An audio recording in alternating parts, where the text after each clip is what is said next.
3 weeks after my wife's funeral, those I once called family forced me into a suffocating boardroom meeting to seize power. My son-in-law slid the folder across the table, flashing a fake smile. "Sign it, old man. Even your wife before she passed wanted you to accept reality and just retire." I dropped my fountain pen, offering a faint smile. But at that exact moment, the boardroom doors burst open. My attorney strode in, slamming down a DNA analysis envelope that exposed a horrific secret, leaving the traders completely frozen. This story starts quietly, but won't leave you unchanged. Before we continue, I need you to drop a comment. Have you ever had to choose between family loyalty and doing what's right, yes or no? Your perspective might be exactly what someone else needs today. Some details are fictionalized for storytelling. What matters most is the lesson at its heart. I sat at the mahogany conference table, staring at the people I once called family, my wife's funeral, barely 3 weeks past. The air conditioning hummed its monotonous tune, but all I heard was my own heartbeat steady, controlled the rhythm of a man trained by 40 years of military service to remain calm when predators circled. Leland Grover, 70 years old, retired brigadier general. That's who I was on paper. In this boardroom surrounded by designer grief and manufactured concern, I was something else entirely prey. Or so they thought. Celeste Vaughn, my daughter 42, sat across from me in a black suit that cost more than most people's monthly mortgage. Her makeup was perfect, no tears. Just cold calculation in eyes that should have been red from crying over the woman who raised her. Celeste had always been beautiful, Vera's cheekbones, my stubborn chin. But beauty without warmth is just another weapon. Beside her sat Preston Vaughn, 44, my son-in-law for 19 years. His expression of concern had been rehearsed so many times, it almost looked genuine. Almost. The slight tension at his jaw gave him away. Preston wore expensive cologne that couldn't quite mask the faint smell of desperation. Or maybe that was just what I wanted to smell. Farah Kemp, 46. Our chief financial officer positioned herself strategically near the presentation screen. She'd worked at Grover Defense Logistics for 12 years, always professional, always precise. At the far end of the table, Ronan Vaughn, 19, scrolled through his phone with the oblivious detachment of a college freshman who had no idea he was the centerpiece of a conspiracy. My grandson, or so the birth certificate claimed. The silence stretched. I let it. Silence is a weapon most people don't know how to wield. They fill it with words, with explanations, with reveals they hadn't intended to make. I'd learned that in interrogation rooms from Seoul to Baghdad. Preston moved first. He always did. The legal documents hit the polished mahogany with a sharp smack that echoed in the quiet boardroom. 3 inches of paper bound in navy leather, the kind of presentation that screamed expensive lawyers and long-term planning. "Dad," Preston said, leaning forward with that practiced expression of filial concern. "We're worried about you. The stress your blood pressure you need rests not corporate warfare." Celeste picked up the script seamlessly. "Sign the documents. Let us carry this burden. You've earned peace." Peace, as if peace could be signed away on legal letterhead. Preston slid the papers closer. "The company goes to Ronan. You can finally step away from all of this." I looked at the gold pen placed beside the documents. Expensive? Probably purchased specifically for this moment. The symbolism wasn't lost on me. Golden opportunity, gilded cage, pick your metaphor. Transferring $40 million of defense contracts and manufacturing capability to a 19-year-old who couldn't be bothered to look up from his phone, with Preston as guardian and decision-maker until Ronan turned 30. 11 years of absolute control. They thought a grieving 70-year-old man was an easy target. They forgot who built the empire they were trying to steal. They forgot that brigadier generals don't survive 4 decades of military operations by being soft targets. I picked up the gold pen slowly. Preston's eyes followed the movement. Celeste's breathing quickened slightly, barely perceptible, but I'd spent 42 years watching her breathe first, as an infant in my arms, then as a daughter, who grew into someone I no longer recognized. I raised the pen above the signature line. Preston's rehearsed smile widened. I opened my fingers. The pen clattered onto the mahogany table, the sound sharp and final in the manufactured silence. "No," I said. 1 word, 2 letters. 40 years of military command compressed into a single syllable that carried the weight of absolute refusal. Preston's smile froze, then cracked. "Dad, be reasonable. You're not thinking clearly. I'm thinking more clearly than I have in weeks, I said. Farah shifted in her chair. The drumming fingers stopped. Celeste's eyes widened, genuine surprise breaking through the practiced mask. Good. Let them feel off balance. Let them understand that the grieving widower they'd been counting on was not the man sitting across from them. You don't understand the opportunity you're refusing, Preston said, his voice hardening around the edges. The concerned son-in-law was slipping away, revealing something colder underneath. Oh, I understand perfectly, I replied. That's when the boardroom doors opened. Heavy mahogany doors swinging wide exactly 3 seconds after my refusal. Timing like that doesn't happen by accident. It happens by military precision and careful planning. Dashiell carried a thick manila envelope. He didn't smile, didn't speak, just walked directly to the conference table with the measured pace of a man who had orchestrated this moment down to the second. He slid the envelope across the polished wood. It stopped directly in front of Preston. It certified DNA analysis, printed across the seal in official block letters. Preston stared at the envelope like it was a live grenade. What is this? What was in that envelope? What truth had I uncovered that required federal agents as witnesses? I leaned back in my chair, hands folded calmly in my lap. The boardroom felt different now. The predators had become prey, and they could feel it.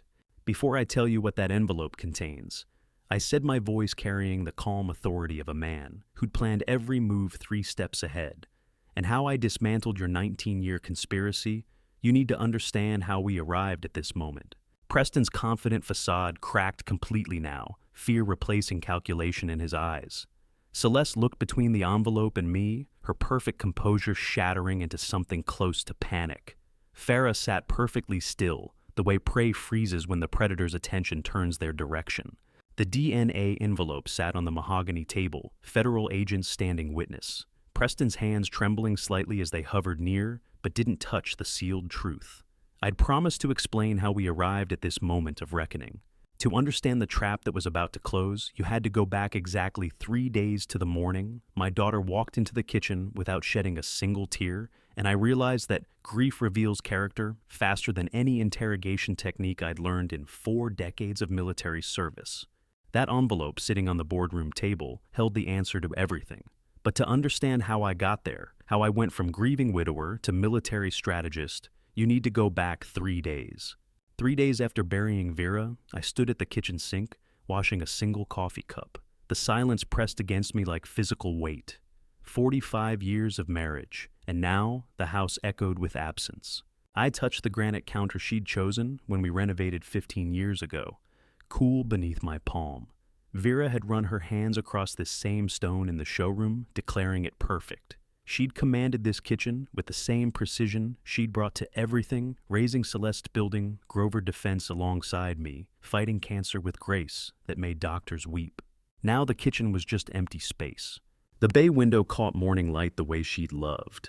I'd find myself staring at her empty chair at the breakfast table, expecting her to walk in with that slight smile, and ask why I was wasting a perfectly good Saturday standing around like furniture. Saturdays were for living, she used to say. Not waiting. But I wasn't waiting. I was surviving. There's a difference. The sound of expensive heels on hardwood shattered the silence. Celeste strode into the kitchen 3 days after her mother's funeral. No tears, perfect makeup, black designer suit that looked more like a business meeting than mourning. She slammed a thick manila folder onto the granite counter Vera had chosen. Emergency handover and succession agreement, printed across the top in bold letters. What is this, Celeste? I asked. She didn't sit, didn't hug me, didn't ask how I was sleeping or if I'd eaten. Just stood there with her arms crossed, radiating impatience.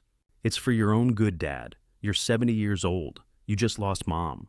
You're in no condition to run a $40 million defense corporation. The words landed like accusations, as if grief was a disability, as if loving someone for 45 years and losing them somehow erased 4 decades of running a company that built precision components for the United States military. The company is running fine, I said quietly. I'm grieving. I'm not incapacitated. Not yet. She tapped the folder with manicured nails. But you will be. The stress alone could kill you. We need to be proactive. We, as if she'd built anything. as if she'd done more than attend quarterly dinners and smile for company photos while Vera and I worked 80-hour weeks turning government contracts into reality. They thought grief had made me weak. They forgot that military training doesn't disappear. With age, it crystallizes. The kitchen door swung open again. Preston entered with the calculated timing of a rehearsed performance. He placed his hand on my shoulder with manufactured warmth. The doctor said your blood pressure has been dangerously high since Vera got sick. Dad. Preston said, his voice trembling with concern that felt practiced. We don't want to lose you too. I looked at his hand on my shoulder. Preston had always been good at physical gestures that meant nothing. Hugs at Christmas, pats on the back at company events. The kind of touching that substitutes for actual connection. Just sign the papers, he continued. Let Ronan hold the title in the family trust. Celeste and I will handle daily operations. You can finally rest. Rest. The word kept appearing like it was the answer to a question I hadn't asked. I opened the folder, skimmed the legal language, saw the hidden clause buried on page 17, Preston as guardian and decision-maker until Ronan turned 30. 11 years of absolute control, transfer of assets, signing authority board appointments. Transferring $40 million in defense contracts to a 19-year-old college freshman who couldn't be bothered to attend his grandmother's funeral. And I need time to read it carefully, I said. Celeste's jaw tightened. Preston's hand squeezed my shoulder slightly harder. Of course, Preston said smoothly. Take your time. We just want what's best for everyone. They left the folder on the counter like a landmine and walked out. That evening I stood at the kitchen sink again. The bay window had gone dark, turning the glass into a mirror. I could see the reflection of the hallway behind me. Preston appeared in the reflection phone pressed to his ear. He glanced toward the kitchen, once saw my back to him, and started whispering. The tile amplified sound in strange ways. Vera used to joke that you couldn't keep secrets in this kitchen because the acoustics betrayed everything. Preston's whisper carried across the empty space. The old man took the bait, he said into the phone. I went completely still. The water ran over the cup in my hands. Get everything ready. Preston continued, his voice barely above a breath. He'll sign by Friday. A pause. Then that smile, I could see it in the window's reflection, spreading across his face like he'd won something. Once we have the company phase 2 starts, the CFO is already positioning the shell accounts. The cup slipped from my hands, hit the sink with a dull thud that didn't break the ceramic, but made Preston glance toward the kitchen again. I kept my back to him, hands in the running water, the picture of a grieving old man washing dishes while his world collapsed. He disappeared from the reflection. Front door opened and closed. I turned off the faucet slowly, dried my hands with the deliberate precision my drill instructors at West Point would have recognized. 40 years of combat operations, intelligence briefings, strategic planning, counterinsurgency, asset protection, enemy identification. This wasn't family grief anymore. This was battlefield assessment. In 3 seconds, 40 years of military discipline erased 3 weeks of mourning. The general had returned. Preston thought he'd whispered his conspiracy into a phone while a broken old man washed dishes. He had no idea that bay window glass had turned his secret into intelligence, that his target had just cataloged every word: the old man, the bait Friday deadline, phase 2, shell accounts, the CFO. Celeste without tears 3 days after her mother's funeral. Preston with rehearsed concern about blood pressure he'd never cared about before. Legal documents prepared weeks in advance had to be given the complexity. 19-year-old Ronan as the front for an 11-year power grab.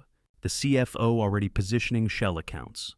How long had they been planning this? How deep did the infiltration run? I stood motionless in the dark kitchen, hands perfectly dry, heartbeat slowing to combat-ready rhythm.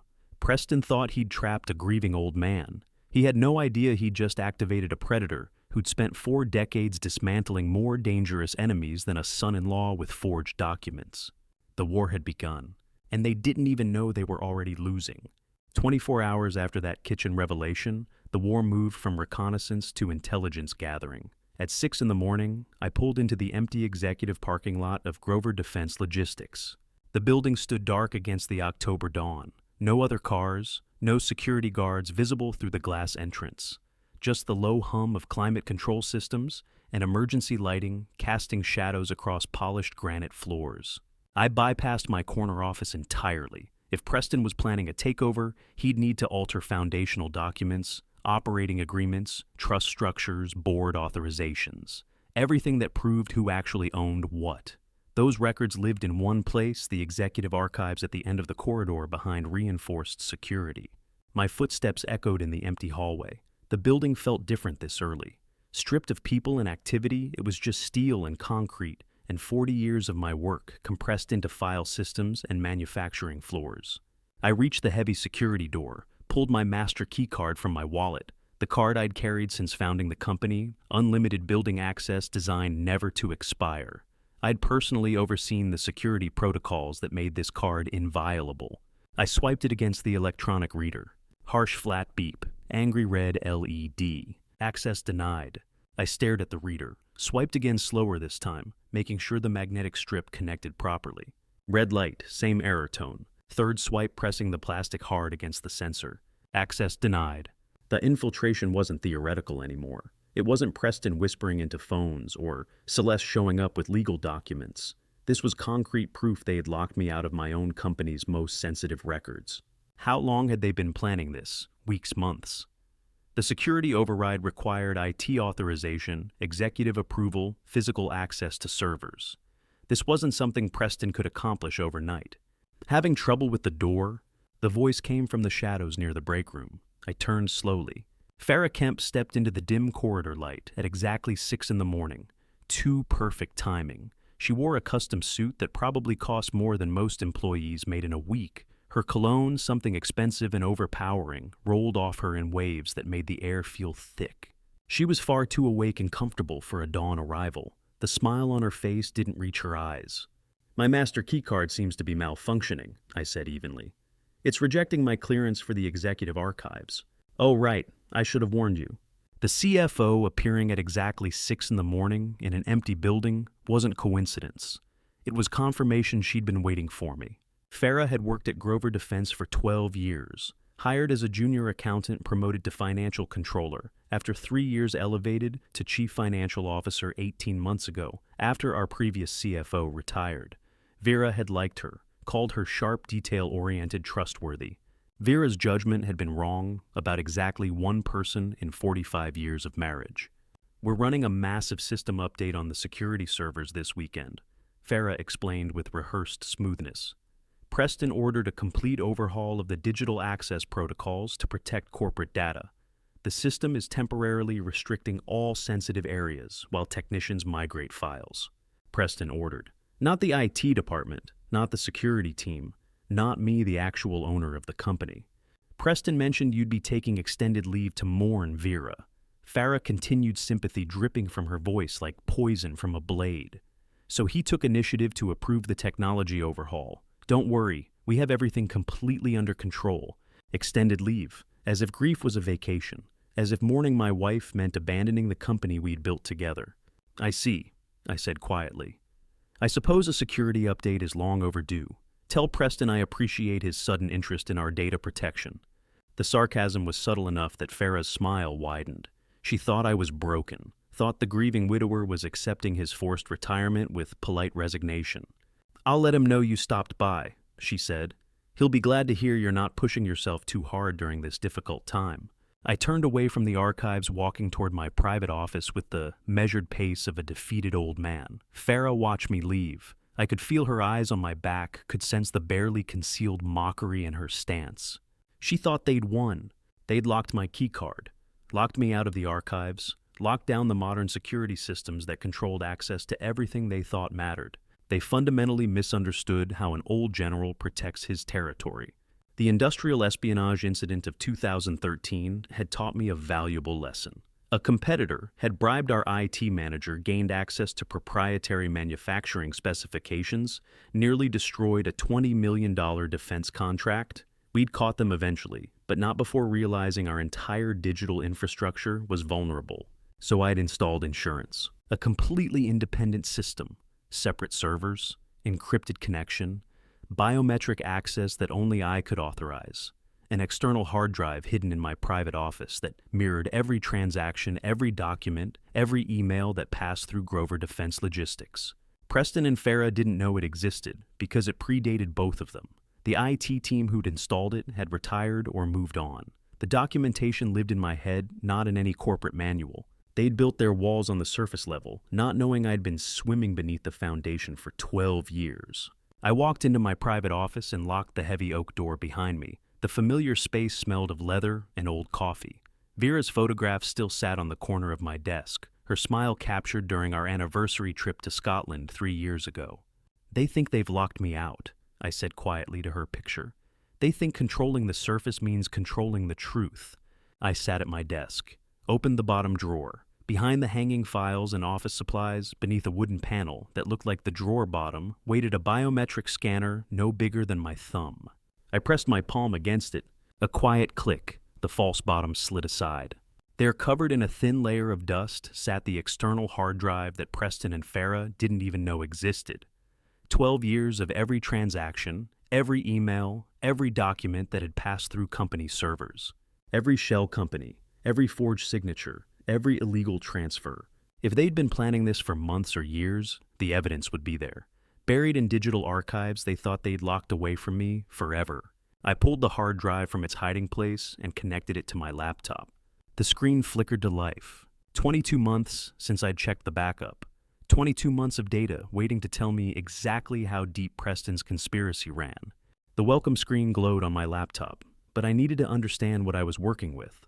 I lifted the hard drive from the secret compartment, dust coating my fingers. The weight felt familiar, despite 12 years of dormancy. 2013, the year everything almost fell apart. A rival defense contractor, Titan Aerospace, had attempted digital infiltration to steal our logistics positioning system patents.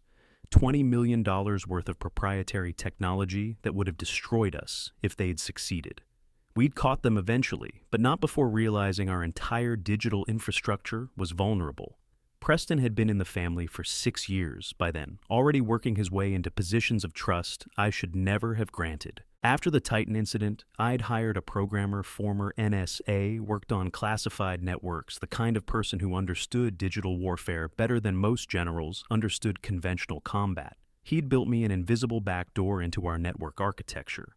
A digital ghost that could access everything without triggering modern security protocols. Vera never knew about it. I'd told her we'd upgraded our firewalls and moved on.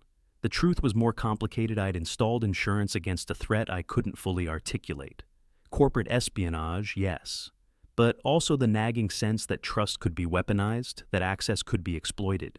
12 years ago, I'd built this weapon to protect against competitors. I never imagined the real enemy would share my blood.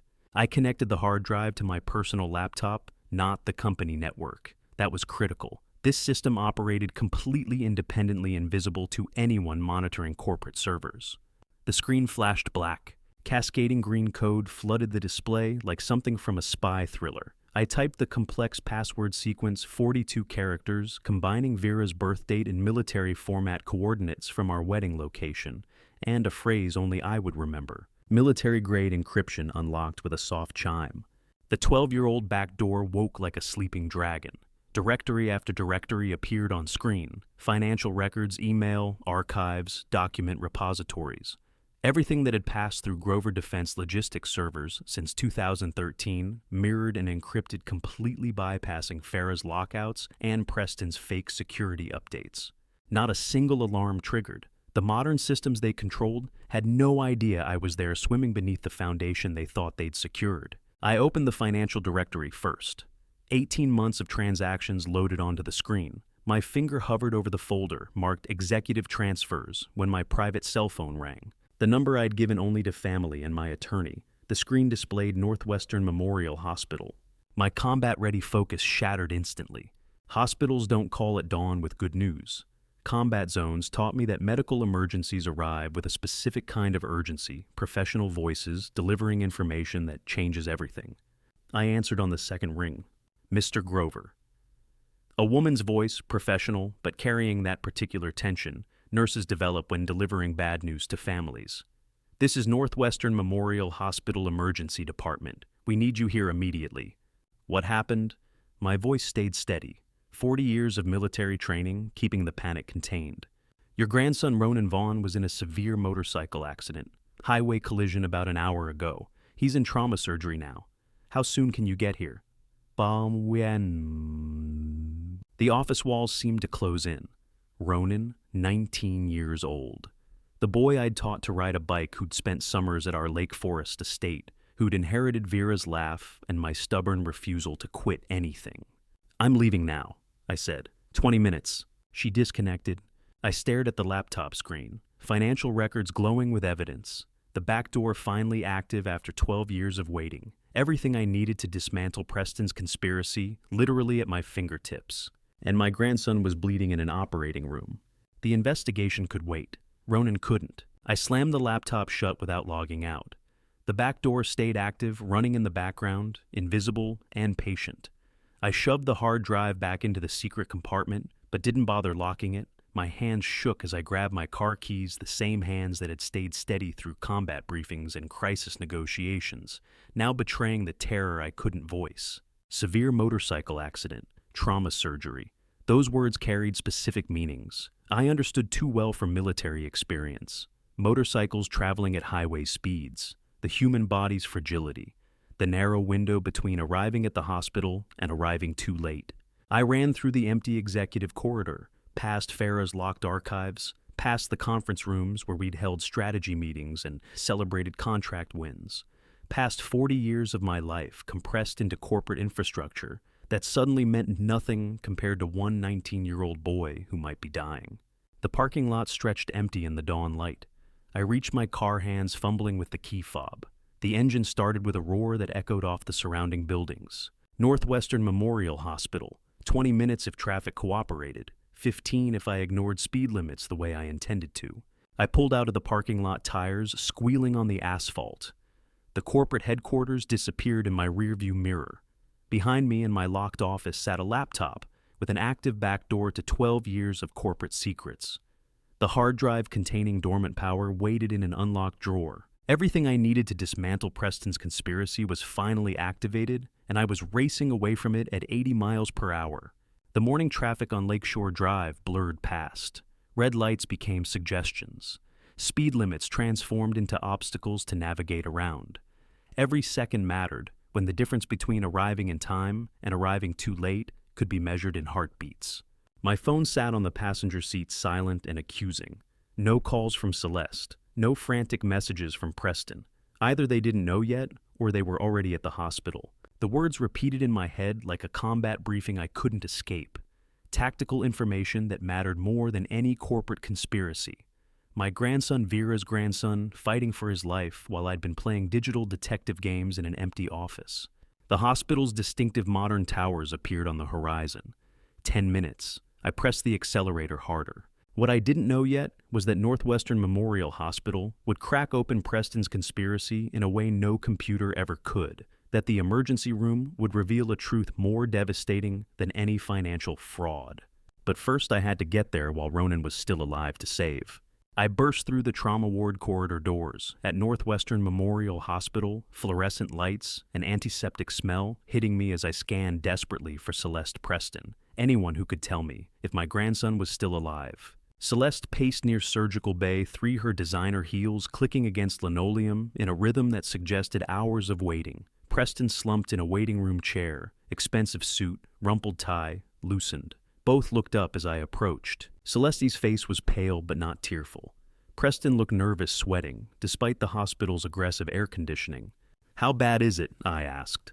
"They stopped the bleeding," Celeste said. "He's stable, but there's a complication with the blood supply." Preston interrupted, his voice tight. The double doors to the surgical bay swung open. Dr. Harper emerged in blood-spotted scrubs, exhaustion lining a face that had clearly been fighting to save Ronan's life for the past 2 hours. The attending trauma physician was younger than I'd expected, maybe 40, with steady hands that still carried traces of surgical soap. "You're the grandfather?" Dr. Harper asked, looking at me. "Yes, Leland Grover. Your grandson is stable for now. We stopped the internal bleeding from the impact, repaired the damaged spleen, set the fractured ribs. But he's hemorrhaging at the cellular level.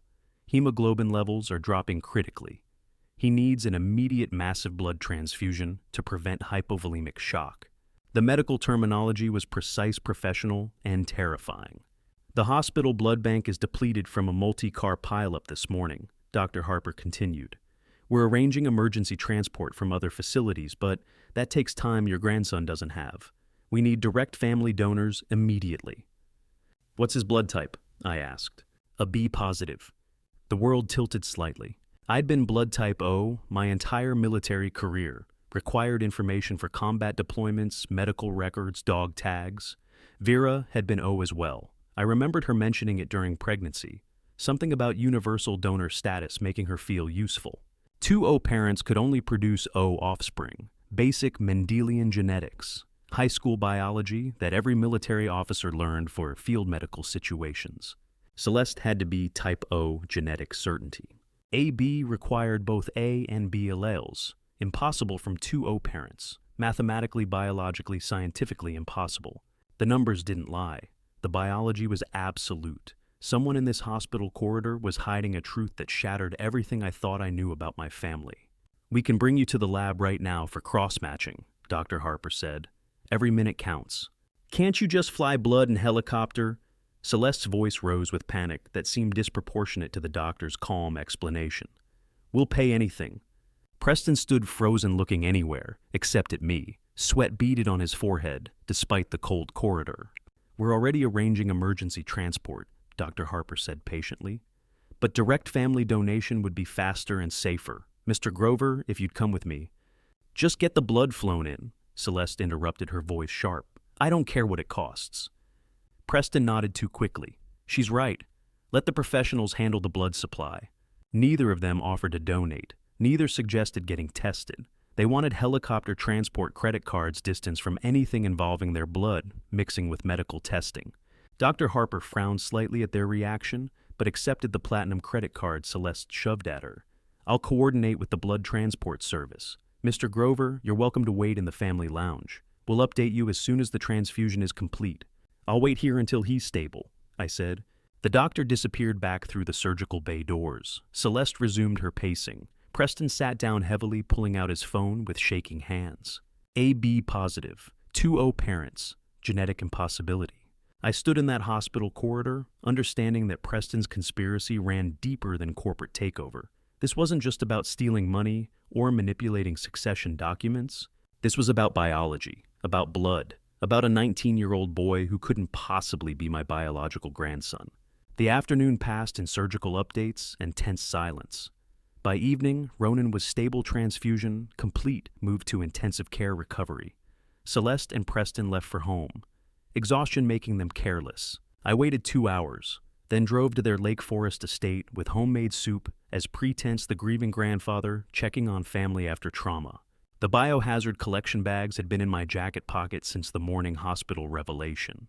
Military supply store, medical grade, sealed and sterile. I'd stopped at a pharmacy on the way, purchased latex gloves and evidence tweezers. Celeste accepted the soup with distracted gratitude. Preston barely looked up from his laptop.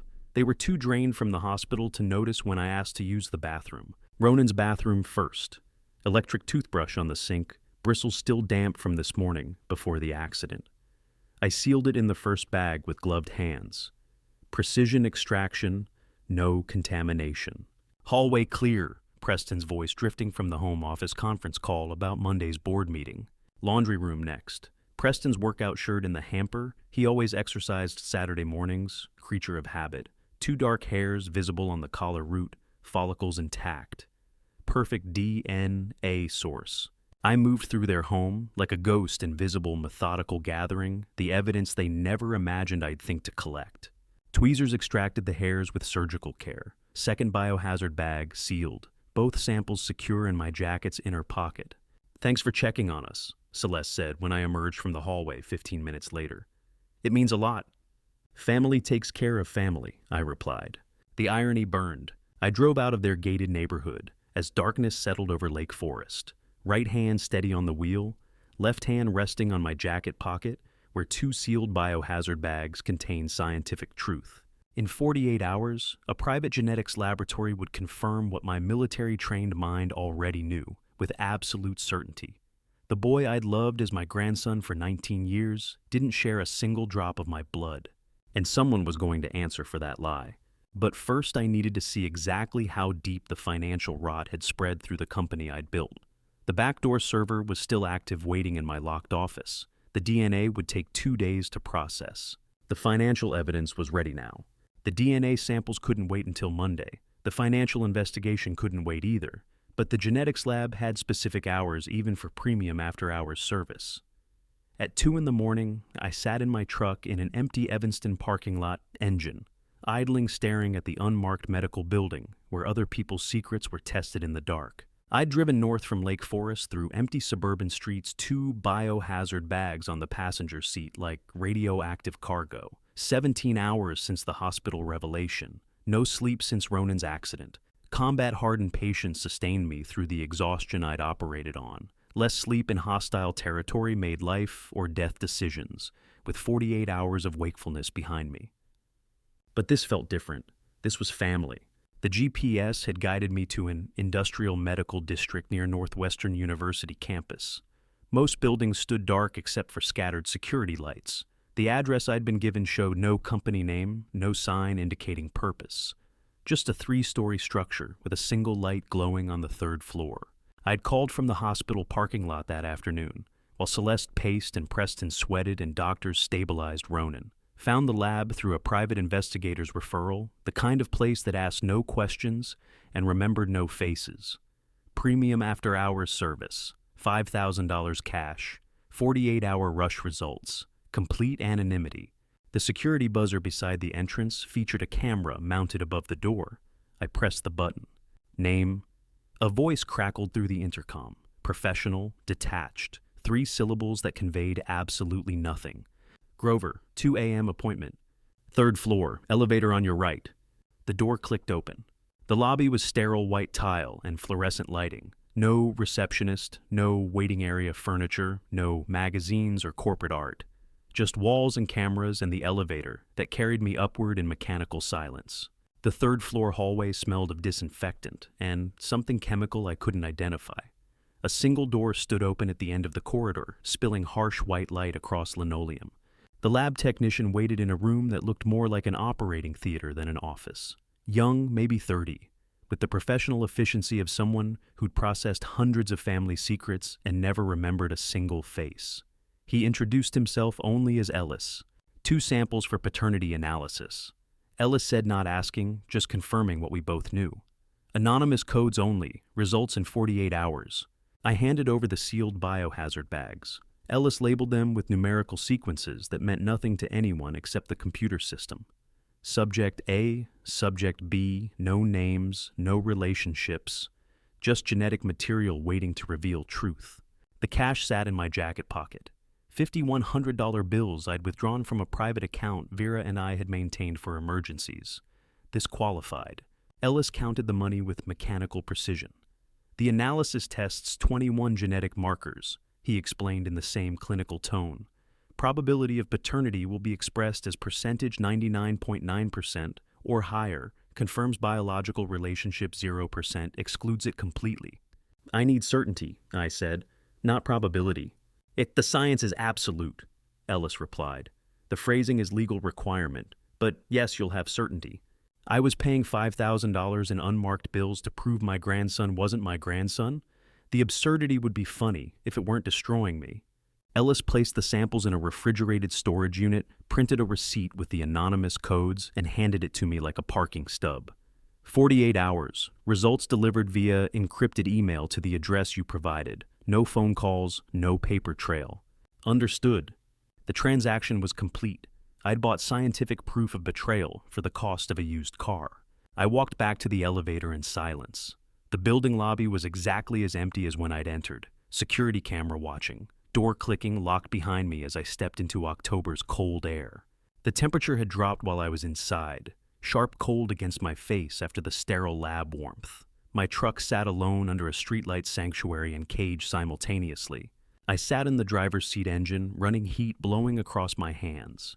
The receipt with anonymous codes felt heavy in my pocket, despite weighing nothing. 48 hours. The memory came unbidden. 35 years ago. Night before my first combat deployment. Sitting in the barracks at Fort Benning, unable to sleep, knowing morning would bring answers I couldn't predict. That same uncertainty. that same weight of waiting for truth that would change everything. But then the enemy wore a different uniform, operated from a different country. The threat was external, identifiable, something my training had prepared me to face. The last time I'd felt this particular kind of dread, I'd been wearing combat fatigues and carrying a rifle. Now, I wore a business suit and carried DNA samples. This enemy shared my name, ate at my table for 19 years, called me grandfather. The betrayal wasn't coming from across enemy lines. It was coming from inside my own family. I'd fought wars on 3 continents, survived ambushes, coordinated strikes against fortified positions, made strategic decisions that cost lives and saved more. The Army had given me medals for valor under fire commendations, for tactical brilliance promotions, for leadership in crisis. None of it prepared me for this. The waiting was the worst part. In combat, action replaced uncertainty. Orders came down, missions launched, objectives were achieved or failed. You moved forward because staying still meant death. But this 48 hours of knowing and not knowing simultaneously, this was a different kind of warfare.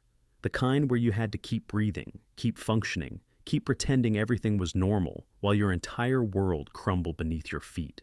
I pulled out of the parking lot, leaving the unmarked building behind. The streets were empty. Most of Chicago slept, while I drove through darkness, carrying truth that would destroy my family. 48 hours. In 48 hours, science would confirm what genetics already screamed and what my military-trained mind had calculated in that hospital corridor.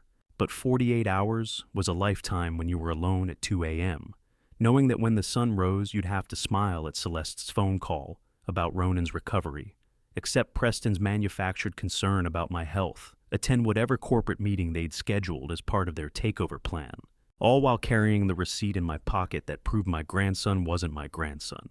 The highway stretched ahead, empty and dark. I had a company to investigate before dawn. The backdoor server was waiting. The financial evidence wouldn't require 48 hours to process. It was ready now, sitting in my home office exactly where I'd left it. If DNA would prove the biological betrayal, the server would prove the financial one. I pressed the accelerator and drove south toward home. I couldn't wait 48 hours doing nothing.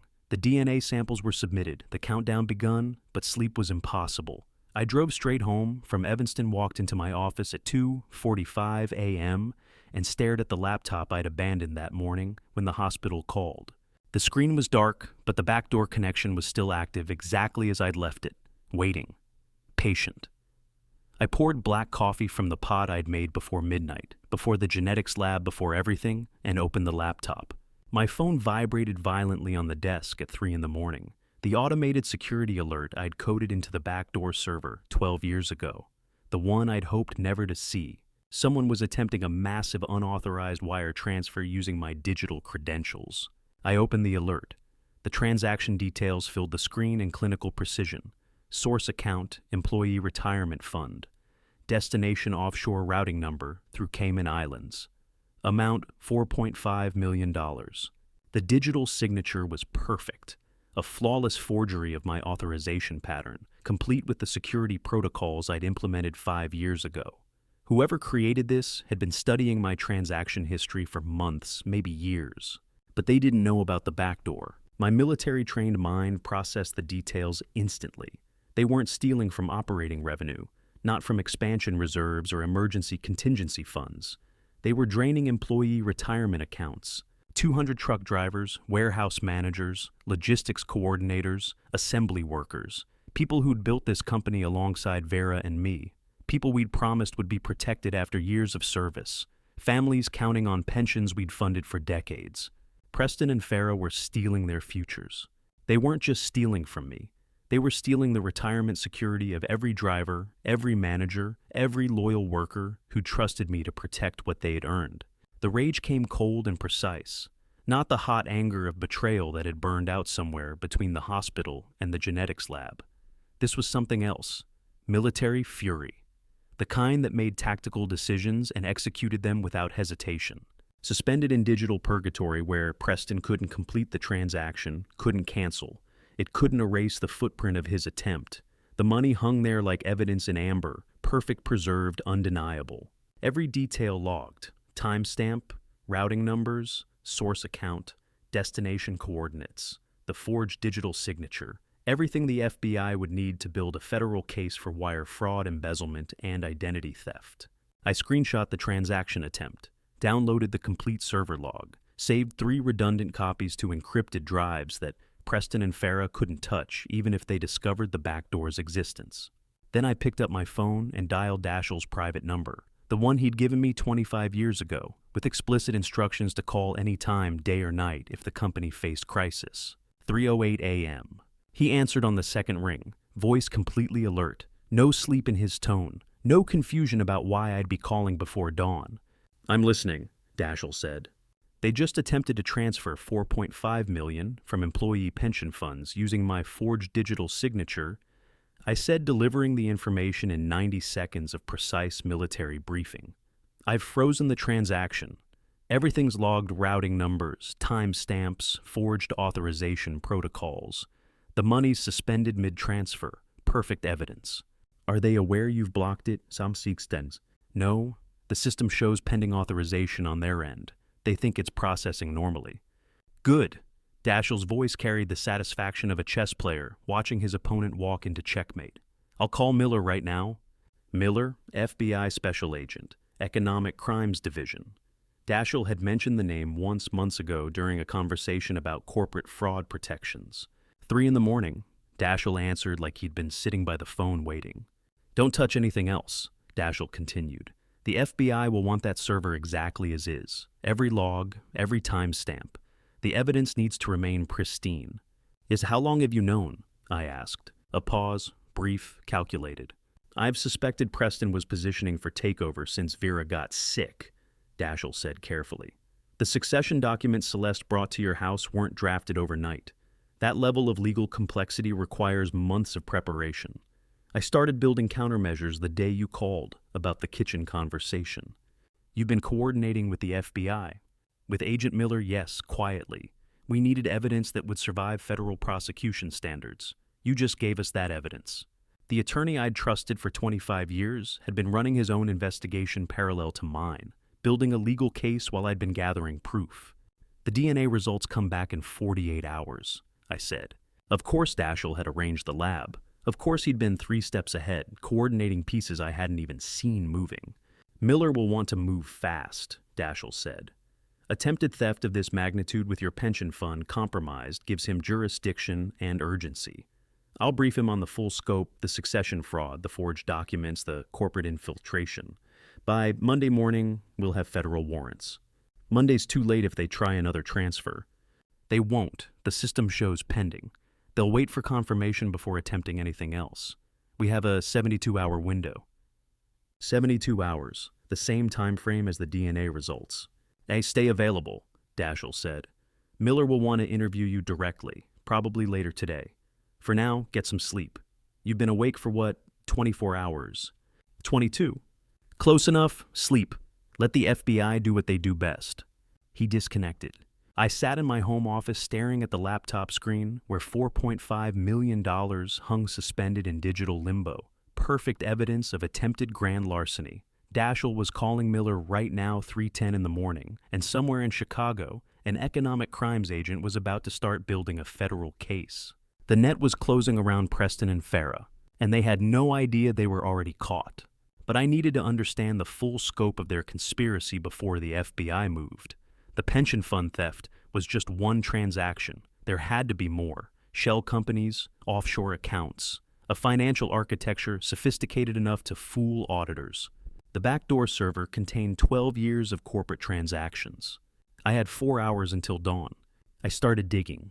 With the FBI alerted and the transaction frozen, I turned my focus to the question that mattered most. Where was the $4.5 million supposed to go? The backdoor server interface gave me access to routing data Preston thought was invisible. I traced the destination numbers through the digital architecture, following the money like tracking enemy movements through hostile territory. The transaction was designed to bounce through 3 international banks, Zurich, Singapore, Grand Cayman, before reaching its final destination. Professional money laundering.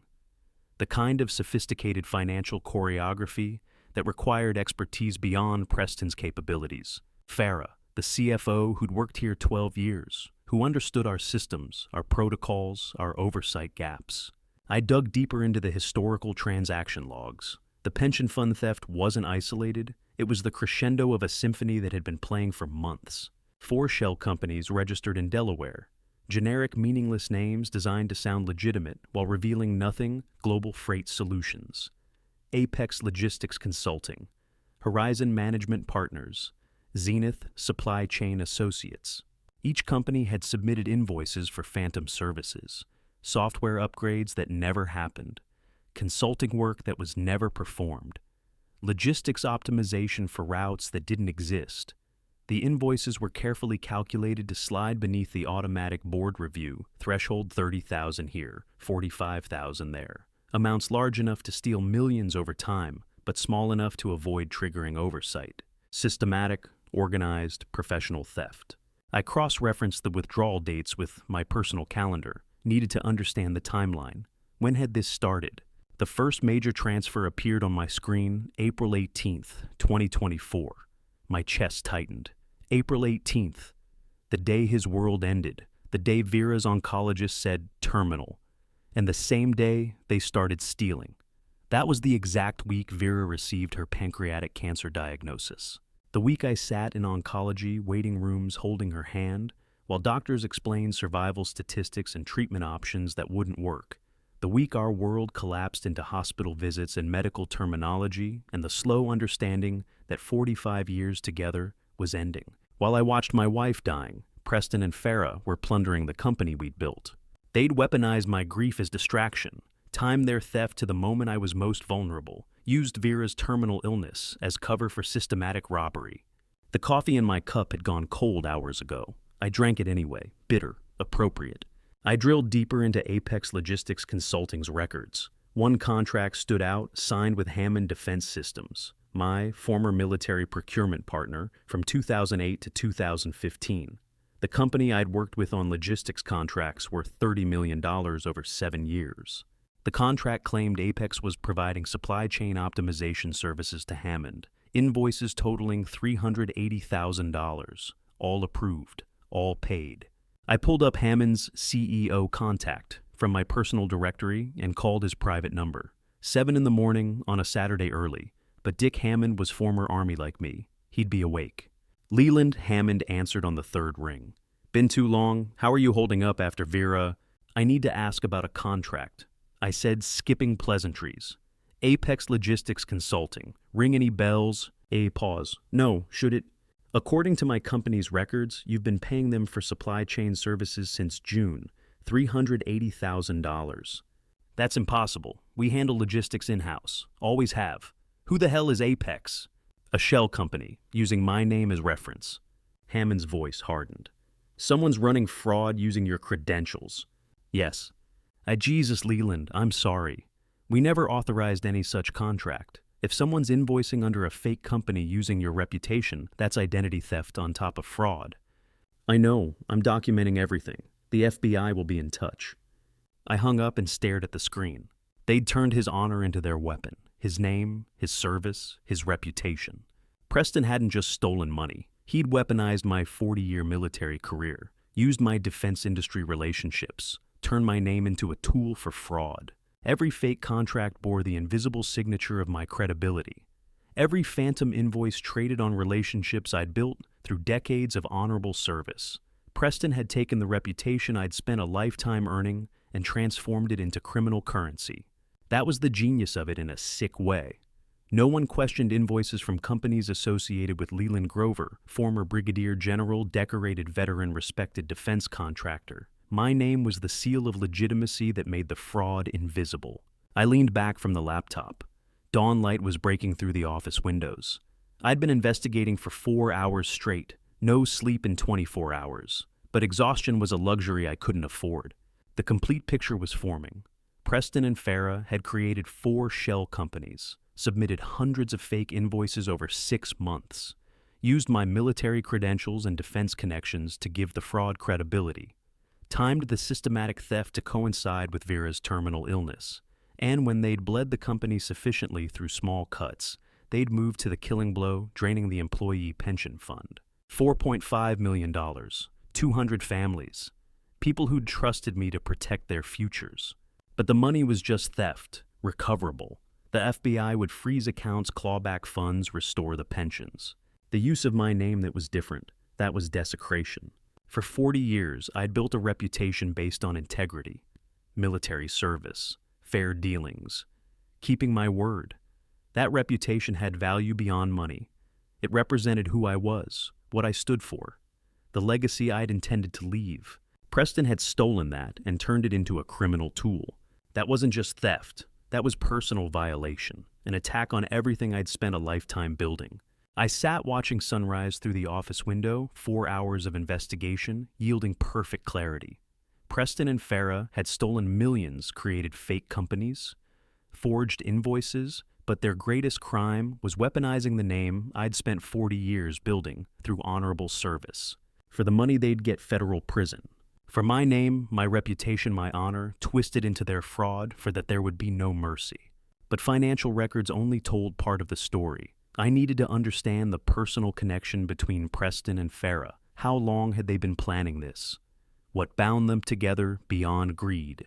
The backdoor server revealed what they'd stolen, but it couldn't tell me who they really were beneath the masks they'd worn for years. For that, I needed someone who could investigate what computers couldn't reach. Someone who could dig into backgrounds, relationships, hidden connections. I needed a private investigator, the kind who asked uncomfortable questions and found answers people tried to bury. I pulled up my contacts and started searching. At 9 that morning, exhausted from 24 hours without sleep, but driven by cold purpose, I pulled up to an unmarked building in Chicago's industrial South Side. Weathered brick, frosted glass door, the kind of place that didn't advertise what happened inside.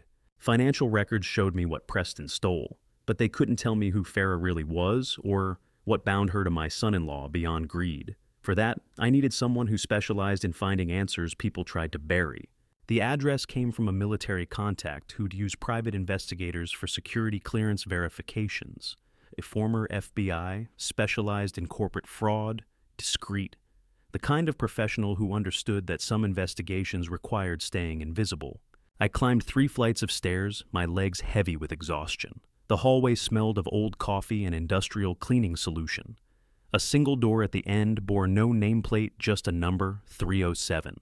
I knocked twice. "It's open," a voice called from inside. The office was exactly what I'd expected. Filing cabinets lined one wall, conspiracy boards covered another, photographs connected by red string, the visual language of investigation. A coffee maker gurgled in the corner, adding to the permanent caffeine smell embedded in the furniture.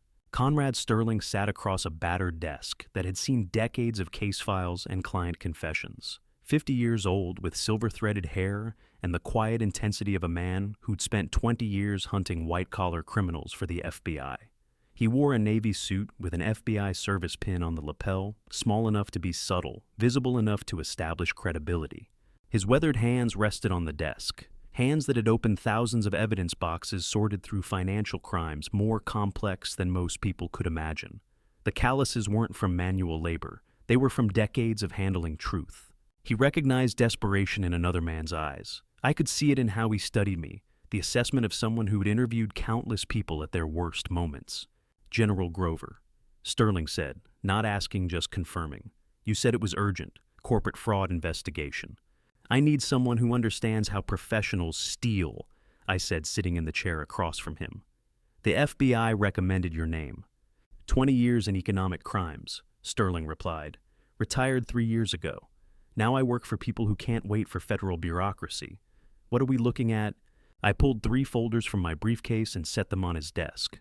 "My son-in-law and CFO are systematically stealing from the company I built. $4.5 million from employee pensions. Multiple shell companies, forged invoices using my military credentials for credibility."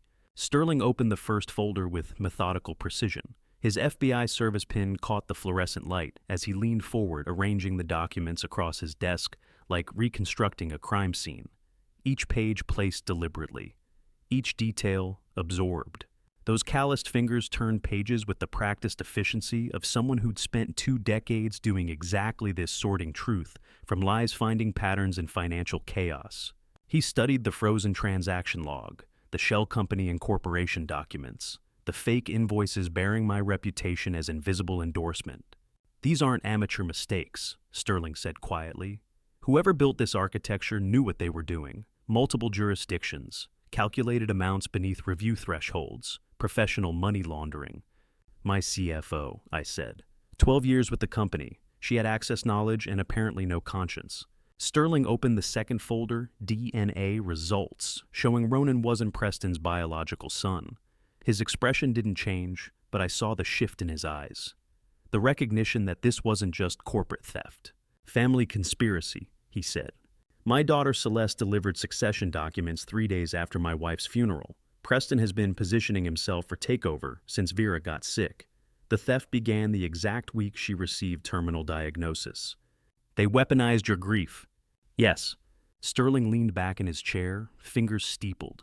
20 years of FBI experience processing what I'd laid before him. "I've seen shell companies before, General," he said. "But this is sophisticated. They're not just stealing money, they're destroying your credibility.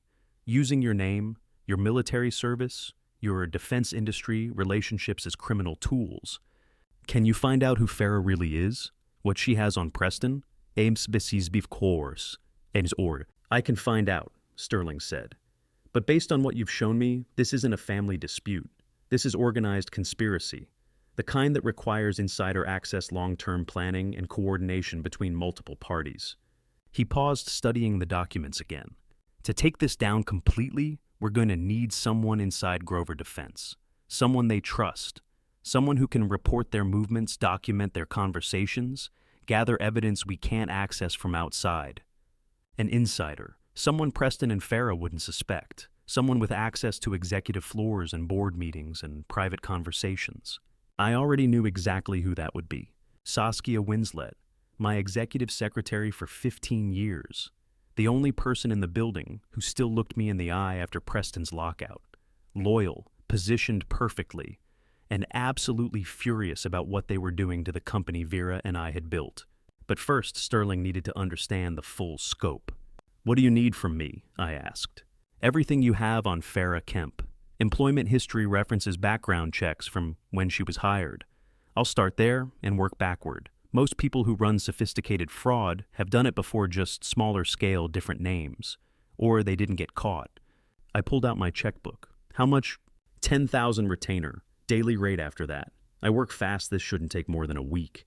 I wrote the check and slid it across the desk. Sterling picked it up, glanced at the amount, and set it aside without comment. Then he looked at me with the same intensity I'd seen in intelligence officers before critical operations. "I'll find out who Farah really is," he said. "What she has on your son-in-law, how long they've been planning this. But based on what you've shown me, we're going to need someone inside Grover Defense, someone they trust." The hunt had begun, and I already knew exactly who that insider would be. I stood, shook Sterling's weathered hand, Callus's meeting, Callus's veteran, recognizing veteran, and walked out of his office. By the time I reached the street, I was already planning the conversation with Saskia, the diner where we'd meet, the evidence I'd show her, the mission I'd ask her to accept. Preston and Farah thought they controlled the company. They'd locked my keycard, frozen my access, positioned themselves as victors. But they'd forgotten one critical detail. Loyalty doesn't live in computer systems. It lives in people. And the woman who'd watched me build Grover Defense for 15 years wasn't going to let them destroy it without a fight. I was driving back from Sterling's office when my personal phone vibrated with a text from a number I recognized immediately. Saskia Winslet, my executive secretary for 15 years. Need to talk, alone. Moon and stars, cafe noon. When my executive secretary of 15 years sent that coded text, I knew the conspiracy had already begun fracturing from within. She'd never used that phrasing before, never requested meetings off-site. The message itself was a signal that something had pushed her past the point of corporate propriety into genuine alarm. I changed course, heading toward the cafe, 2 blocks from company headquarters. Saskia sat in a back booth when I arrived, hands wrapped around a coffee cup she hadn't touched. 58 years old, with the weathered competence of someone who'd spent decades managing the chaos behind executive decisions. She'd been my executive secretary since 2010, hired the same year Vera and I celebrated our 30th wedding anniversary. The only person in the building who still looked me in the eye after Preston's lockout.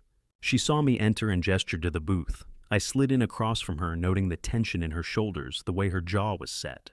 "General," she said quietly, "something's wrong. Preston locked you out Monday and that CFO has been in his office every night since. They're not even hiding it anymore." "And how much do you know?"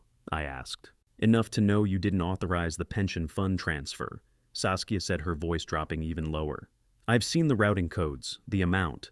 I processed executive authorizations that one came through Saturday night when nobody was supposed to be working, and it had your digital signature, but the authorization protocol was wrong. She'd contacted me first. Before I could reach out to recruit her, she'd already detected the irregularities and decided whose side she was on." "How long have you suspected?" I asked. "Since the lockout. Preston doesn't have the authority to revoke your building access, but he did it anyway, and Farah backed him up with some fabricated IT security story." Saskia's hands tightened around her coffee cup. "I've been watching them. Late-night meetings, closed-door sessions. The CFO practically lives in Preston's office now. I made a decision. Saskia had already chosen loyalty. Now she deserved truth. And the DNA test came back," I said. "Preston isn't mine, never was." Saskia's face went pale. "My God. Ronan isn't Preston's biological son either. The hospital blood test revealed it. AB positive from 2 O-type parents, genetically impossible. And the CFO knew," Saskia said, not asking, just processing. "She orchestrated everything," I confirmed. "The theft, the lockout, the systematic destruction of my reputation. They've been planning this for months, maybe years. Started stealing the week Vera got her terminal diagnosis. Saskia's weathered hands, 15 years filing defense contracts, typing classified memos, organizing medal ceremonies, trembled slightly as she set down her coffee cup. "What do you need?" she asked simply. No hesitation, no doubt, just immediate commitment. "I need you inside," I said. "Pretend you accept Preston's authority. Act like you're adapting to the new regime, but report everything to me. Every meeting, every decision, every conversation you overhear." "What do you need first?" "Friday's emergency board meeting," I said. "I need to know who's attending, what's on the agenda, which board members are committed to Preston, and which ones might still remember 40 years of service." Saskia nodded slowly. "The agenda's already posted on the internal system. Leadership transition vote. Asset reallocation approval." My chest tightened. "They're moving to make it permanent. Friday at 10 a.m. They're trying to formalize everything before you can mount a counteroffensive." Saskia pulled out her phone, scrolled through notes. 7 of 9 board members have confirmed attendance. Preston's been calling them personally, talking about your age, your grief, your inability to handle the stress. "Which 2 are wavering?" "Morrison and Caldwell.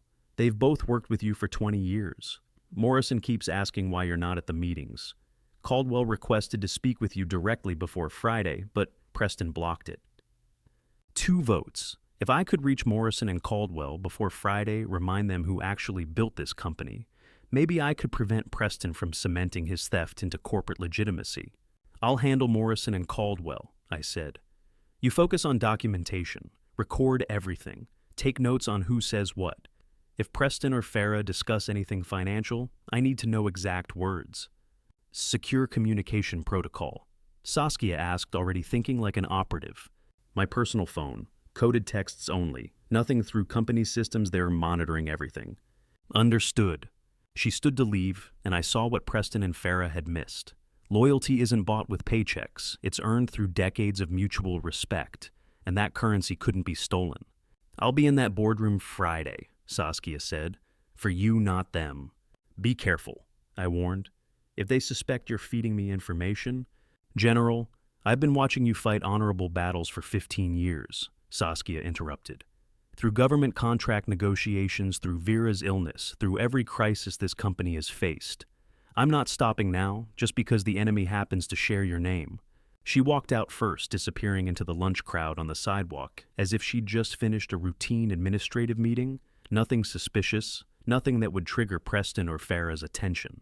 But everything had changed. I sat in that booth for another 5 minutes, drinking coffee that had gone cold, processing the shift in tactical advantage. Preston and Farah thought they controlled the company. They'd locked my access position themselves as the new leadership scheduled a board meeting to formalize their coup. But they'd made one critical miscalculation. They'd assumed loyalty was a function of power, that whoever controlled the executive floor controlled the people. They'd forgotten that some bonds couldn't be severed by digital lockouts or manufactured authority. Saskia would be in that boardroom Friday, recording, documenting, reporting every word back to me.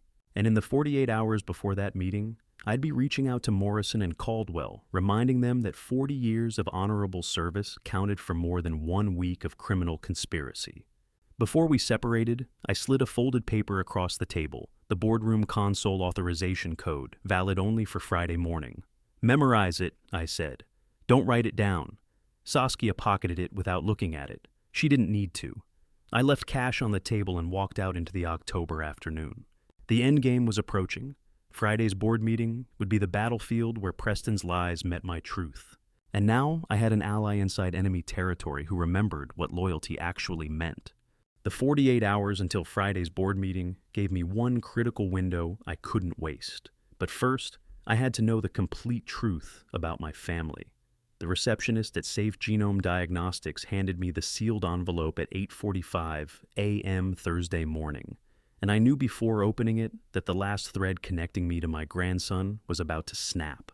I'd submitted those DNA samples 2 days ago in the middle of the night, paying for expedited processing that cost more than most people's monthly salary. The lab had promised results within 48 hours. They'd delivered exactly on schedule. I walked to my car in the empty parking lot, locked the doors. The envelope sat on the passenger seat like a bomb waiting to detonate. The October morning was cold. My breath fogged the windows. I sat in that enclosed space preparing for private devastation, the way I'd once prepared for combat briefings by acknowledging that some truths changed everything, and there was no going back. I opened the envelope with military precision, hands steady despite the chaos screaming inside my chest. Single sheet of paper, clinical language, anonymous subject codes instead of names. My eyes scanned the technical details, genetic markers, probability calculations, statistical methodology, all the scientific scaffolding that turned human relationships into numerical certainty. Then the final line, probability of biological relationship between subject A and subject B, 0.00%. Preston wasn't Ronan's biological father. The 19-year-old boy I'd watched grow up, who'd spent summers at our Lake Forest estate, who'd inherited Vera's laugh, who'd called me Grandpa. His entire life shared no blood with the man claiming to be his father. 2 generations of paternity fraud. First, Preston wasn't my biological son. The hospital blood test had proven that with AB positive impossibility from 2 O-type parents. Now, Ronan wasn't Preston's biological son. Science confirming what genetics had already screamed, which meant either Celeste Preston's wife had deceived him about Ronan's parentage, or she knew Preston wasn't the biological father, and was complicit in a deeper conspiracy.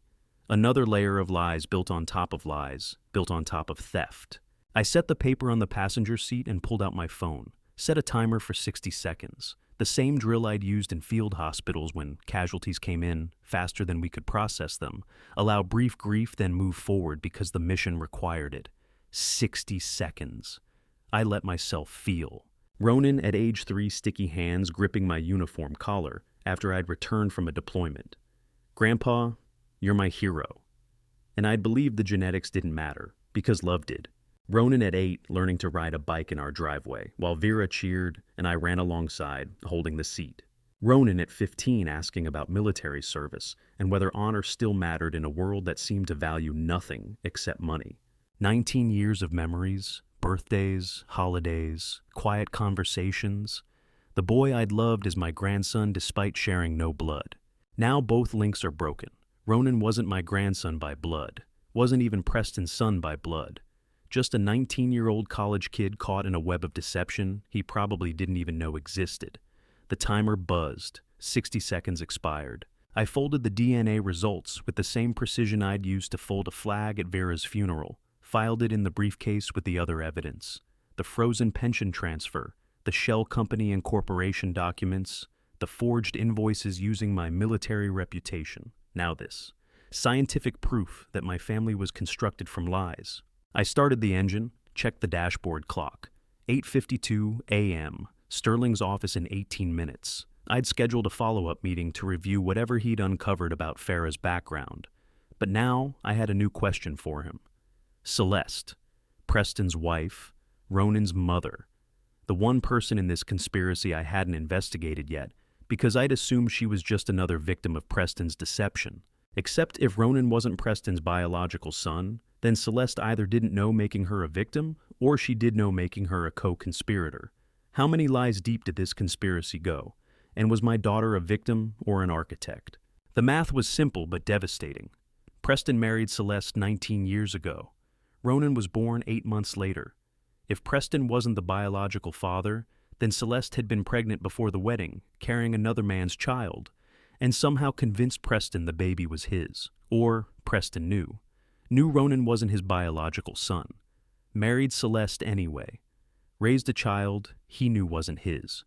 All while planning to steal from the family who'd accepted him. The conspiracy had just doubled in scope. Preston wasn't mine. Ronan wasn't Preston's. Someone had orchestrated 2 generations of paternity fraud, and I needed to understand why. What was the end game? What made sense about stealing from a family while raising children who weren't biologically connected to anyone? Unless the point was never about family, it was always about money. Preston married into the Grover name to gain access to the company, raised Ronan as leverage the grandson, who'd inherit everything with Preston as guardian controlling the assets. The succession documents Celeste had delivered made perfect sense now. Transfer everything to Ronan, Preston as guardian until age 30. 11 years of absolute control over a company worth $40 million. Except Ronan wasn't Preston's biological son, which meant if anyone ever discovered the truth, Preston's claim to guardianship collapsed, unless he'd already planned to disappear before anyone found out. The one-way ticket, the fake passport, the systematic theft disguised as legitimate business expenses. Preston had been planning to take the money and run, leaving Celeste and Ronan behind to face the consequences. I pulled out of the parking lot, DNA results secured in my briefcase mind, processing the tactical implications. The Friday board meeting was 30 hours away. Morrison and Caldwell needed to be contacted. The FBI was building their case. Sterling was investigating Farah. And now I had proof that the conspiracy ran deeper than I'd imagined. 2 generations of paternity fraud. A 19-year-old boy who had no idea his entire identity was built on lies. A daughter-in-law who was either a victim or a conspirator. I drove towards Sterling's office, watching the city pass by through windows that separated me from a world that seemed simpler than it actually was. The warrior had resumed. The 60 seconds of grief were locked away in the same compartment where I'd stored every other casualty I couldn't afford to process during active operations. But I made myself a promise. When this was over, when Preston was in federal custody, when the company was secure, when the board meeting was done, I'd allow myself more than 60 seconds to mourn the grandson I'd lost, despite loving him, for 19 years. Sterling had called midday with a location change, not his office. A Southside diner where conversations disappeared into the clatter of dishes and the hum of lunch crowds. More private than any office could ever be. Conrad Sterling slid the manila envelope across the booth at precisely 2 p.m., and the first photograph inside would prove Preston had planned to abandon his dying wife 3 months before her final breath. 5 hours, Sterling said without preamble. That's all it took to confirm your son-in-law isn't just a thief, he's a flight risk. I opened the envelope. The dossier was thick. Surveillance photos, financial documents, travel records. The kind of comprehensive investigation that came from 20 years of FBI training and knowing exactly where to look. What did you find? I asked. Everything, Sterling replied. And it's worse than you thought. The first photographs showed Preston and Farah at restaurants, not romantic venues, business settings, coffee shops, hotel conference rooms. One image captured them at a back table laptop, open between them. Financial documents spread across the surface. They're not sleeping together, Sterling said, watching me study the photos. This isn't passion, it's profit. The financial partners, I said. Partners who've been planning this for months, maybe years. Sterling tapped one photograph, showing Preston and Farah shaking hands across a table. Every meeting I documented was transactional. They're not having an affair. They're running a business, and that business is stealing from you. It was almost worse than romance. An affair could be explained by weakness, by emotion, by human failing. But this calculated partnership based purely on greed revealed something colder. I turned to the next section of the dossier, a photocopy of a passport. Marcus Bellamy, Sterling said. That's who Preston becomes when he runs. The passport photo was unmistakably Preston, but the name was different. Marcus James Bellamy. Birth date altered by 3 years. Place of birth listed as Portland, Oregon, instead of the actual New Jersey. Professional forgery, the kind that cost serious money and required connections to people who specialized in creating new identities. How long has he had this? I asked. Issued 4 months ago, Sterling said. Before your wife got sick. 4 months. July. Before Vera's diagnosis. Before the systematic theft began. Before anything that could be explained as opportunistic crisis exploitation. Preston had been planning his exit before the crisis even started. There's more, Sterling said, pulling out a printed itinerary. One-way ticket. Passenger name, Marcus Bellamy. Destination, Grand Cayman. Departure flexible booking, no specific date locked in yet. But the purchase date was stamped clearly across the top. August 15th, 2024. My hands went cold. Vera was diagnosed April 18th, I said quietly. He booked this ticket a week before your wife found out she was dying. Sterling confirmed. I remembered Vera's hospital room in May, Preston sitting beside her bed during chemotherapy, holding her hand, pretending to comfort her, while poison dripped through IV lines that would ultimately fail to save her life. And the entire time, that plane ticket sat in his desk drawer, waiting. What kind of man books an escape a week before his wife receives a terminal diagnosis and still pretends to grieve when she dies? The answer was simple. The kind of man who'd married into a family for money, raised a child who wasn't his biological son, as leverage and systematically planned theft, while maintaining the facade of devoted family member. And this changes the timeline, I said, forcing my voice to stay level. I thought the theft was opportunistic, exploiting Vera's illness as distraction, but he was planning this before she even got sick. The theft was always the plan, Sterling agreed. Your wife's illness just provided convenient cover, made you vulnerable, gave Preston justification for taking over operations while you were distracted with hospitals and oncologists. I studied the fake passport again, Marcus Bellamy, a complete fiction, an escape identity waiting to be activated. This isn't a coup, Sterling said, leaning back in the booth. It's a cash and dash. Preston never intended to actually run your company long term. He just needed to steal enough to make the escape worthwhile. When does he run? I asked. My guess, right after Friday's board meeting, once the asset transfer is legal. Sterling pulled out another document. The succession papers Celeste delivered transfer company control to Ronan with Preston as guardian. If the board approves that Friday, Preston gets legal authorization to manage all assets. He'll wire money offshore through those shell companies, then vanish. Leaving everyone to face the consequences, Sterling corrected. The pension fund employees, your daughter, your grandson, everyone except Preston, who'll be drinking rum on a Caribbean beach under a fake name. The diner smelled of coffee and grease and the kind of ordinary life that seemed impossibly distant. Around us, people ate lunch and talked about normal problems.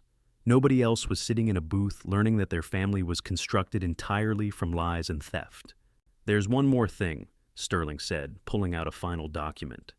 I tracked Farah's background like you asked. She's not CFO material by training. Business degree from a mediocre college. No previous executive experience. Only got hired at Grover Defense because Preston recommended her. He planted her, I said. 12 years ago. Long game.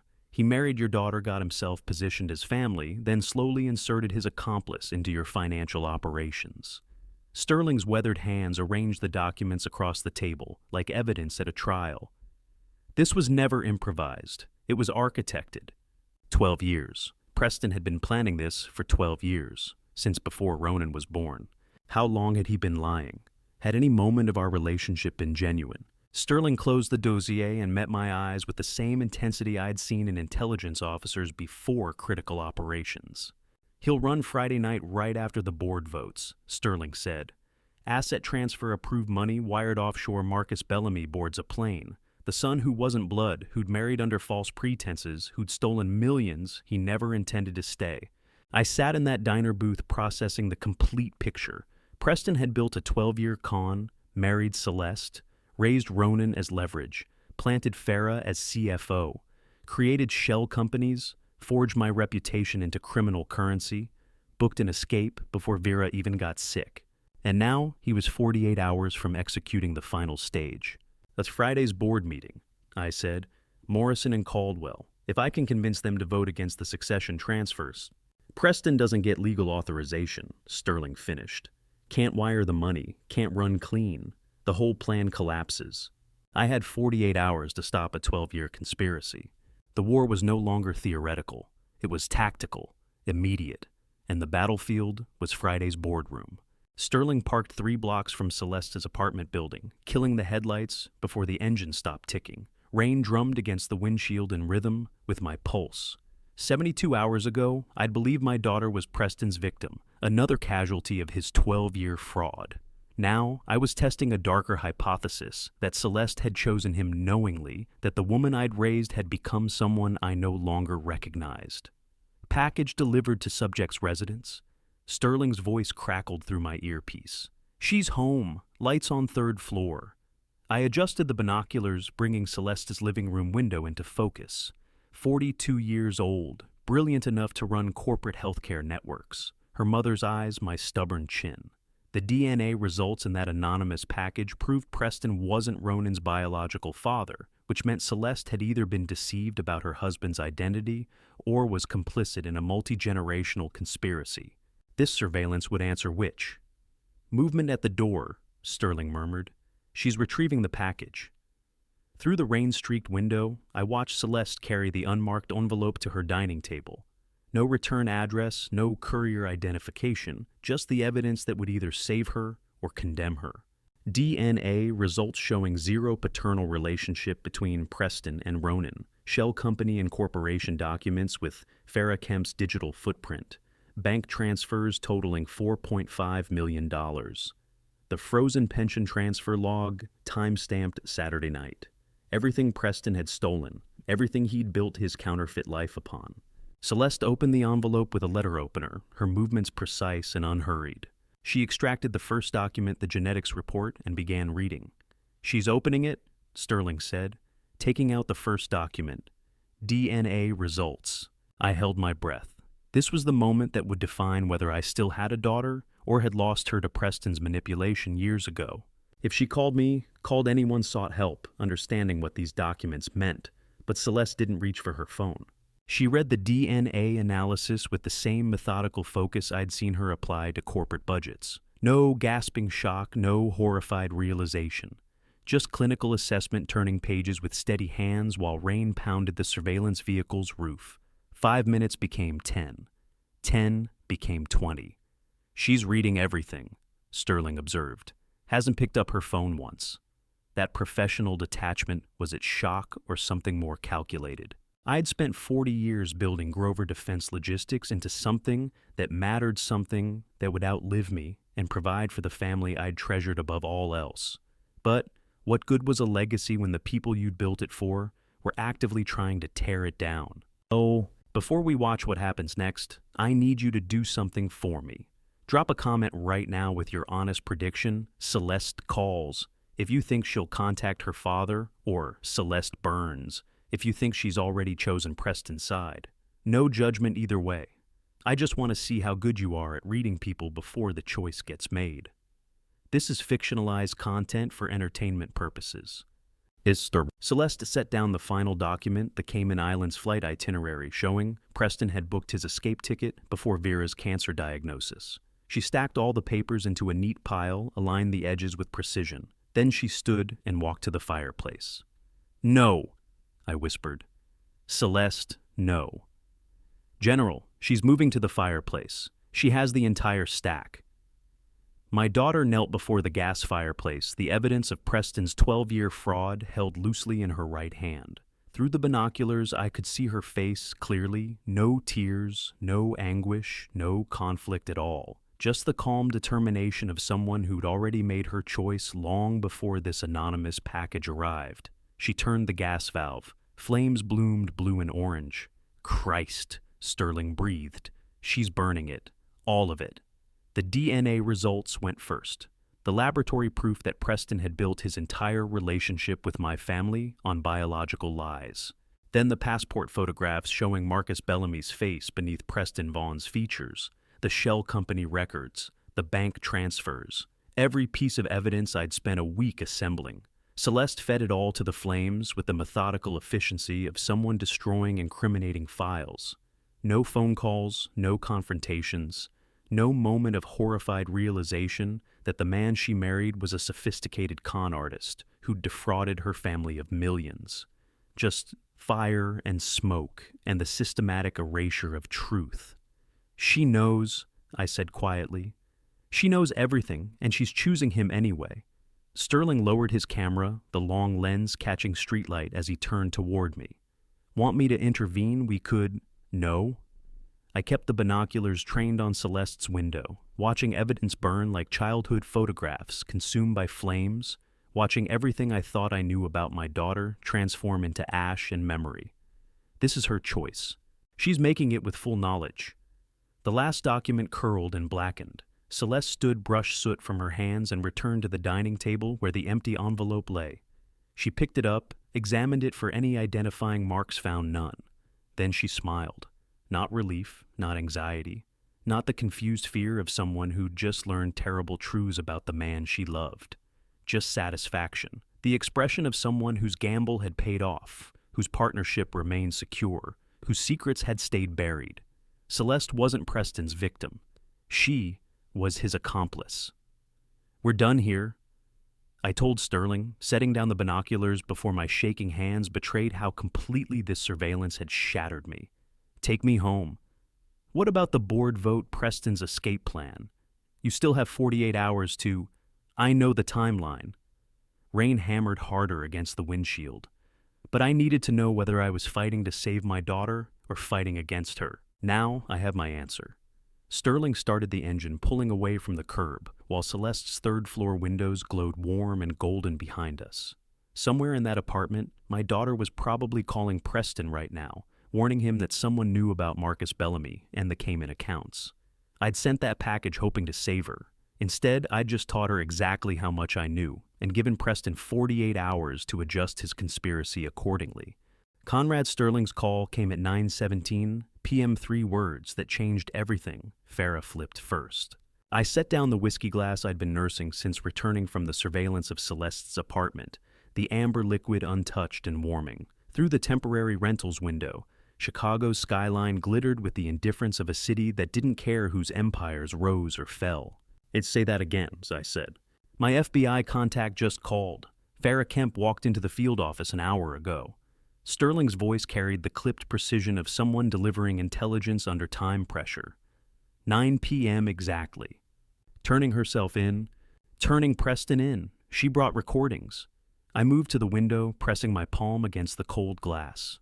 48 hours ago, I'd been a disgraced CEO watching my company slip away. 24 hours ago, I'd discovered Preston planned to flee the country. 2 hours ago, I'd watched my daughter choose my enemy over me. Now, Preston's CFO partner had walked into federal custody voluntarily. The conspiracy was fracturing. What triggered it?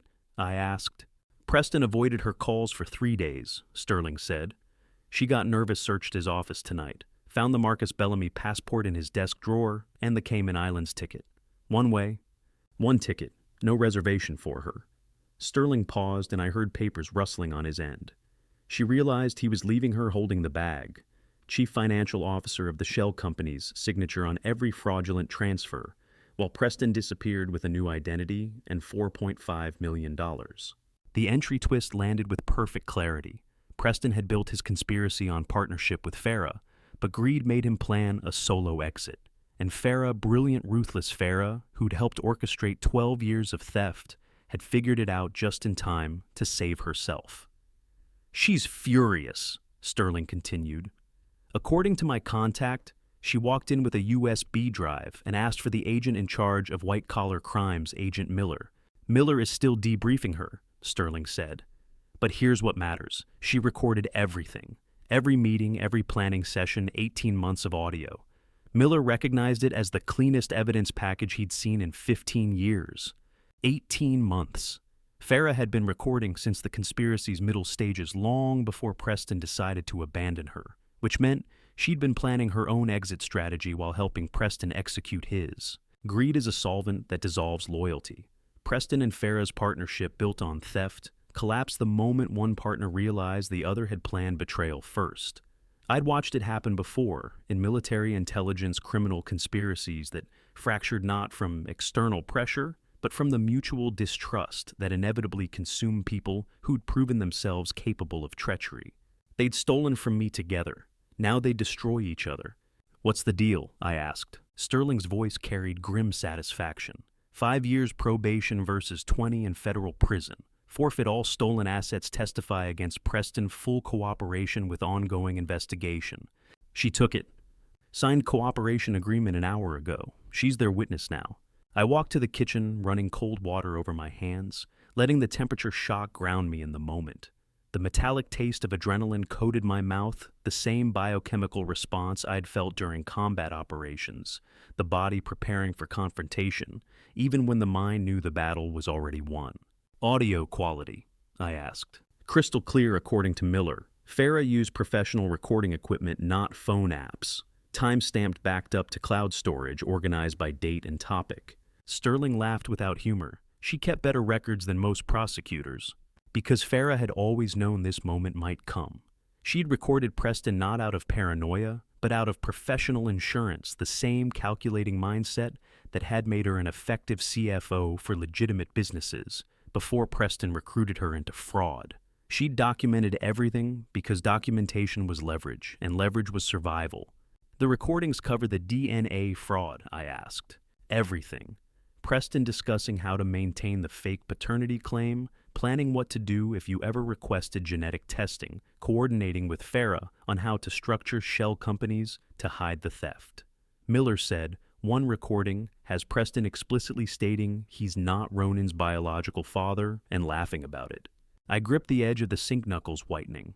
Preston had laughed about deceiving a 19-year-old college student, about poisoning a family, about building 12 years of lies on a foundation of biological fraud. "Does Preston know?" I asked. "Not yet. FBI wants him unaware until arrest warrant executes. Miller's drafting the warrant now, should have judicial signature by midnight." "When?" "Tomorrow morning, before he can run." Sterling paused. "Miller asked if you want to be present." Through the window, the city's lights blurred slightly, fatigue, or perhaps the whiskey fumes from the abandoned glass. How fitting that Preston, who'd built his conspiracy on deception, would be destroyed by the very partner he'd planned to abandon, the student of fraud devoured by his own curriculum. "Tell Miller yes," I said. "I want to watch." 7 a.m., Grover Defense Logistics Headquarters. They'll arrest him in his office. Sterling ended the call, and I stood in the darkness of my temporary apartment, processing the irony Preston had orchestrated of a conspiracy to steal my company, only to have his partner record every word and hand it to the FBI the moment she realized she was expendable. Tomorrow morning, federal agents would arrest him, and he had no idea his empire had already collapsed. Somewhere across the city, Preston slept in whatever bed he'd chosen for the night, believing his conspiracy remained intact, believing Friday's board meeting would complete his theft, believing Farah Kemp was still his loyal partner in fraud. He would wake to federal agents and audio recordings, and 18 months of his own voice confessing to everything. I picked up the whiskey glass, finally taking a sip. It had gone warm and harsh, but I drank it anyway, tasting oak and smoke, and the bitter satisfaction of watching an enemy's fortress crumble from within. Preston slid the succession documents across the boardroom table at 9:05 a.m. and said the words that would destroy him. "Sign it, old man. Even Vera would have wanted you to accept reality." I'd slept 3 hours after Sterling's call about Farah's FBI cooperation, then dressed in the charcoal suit Vera had chosen for our 40th anniversary dinner, the one she'd said made me look like the man she'd married, strong enough to build empires, wise enough to know when to fight.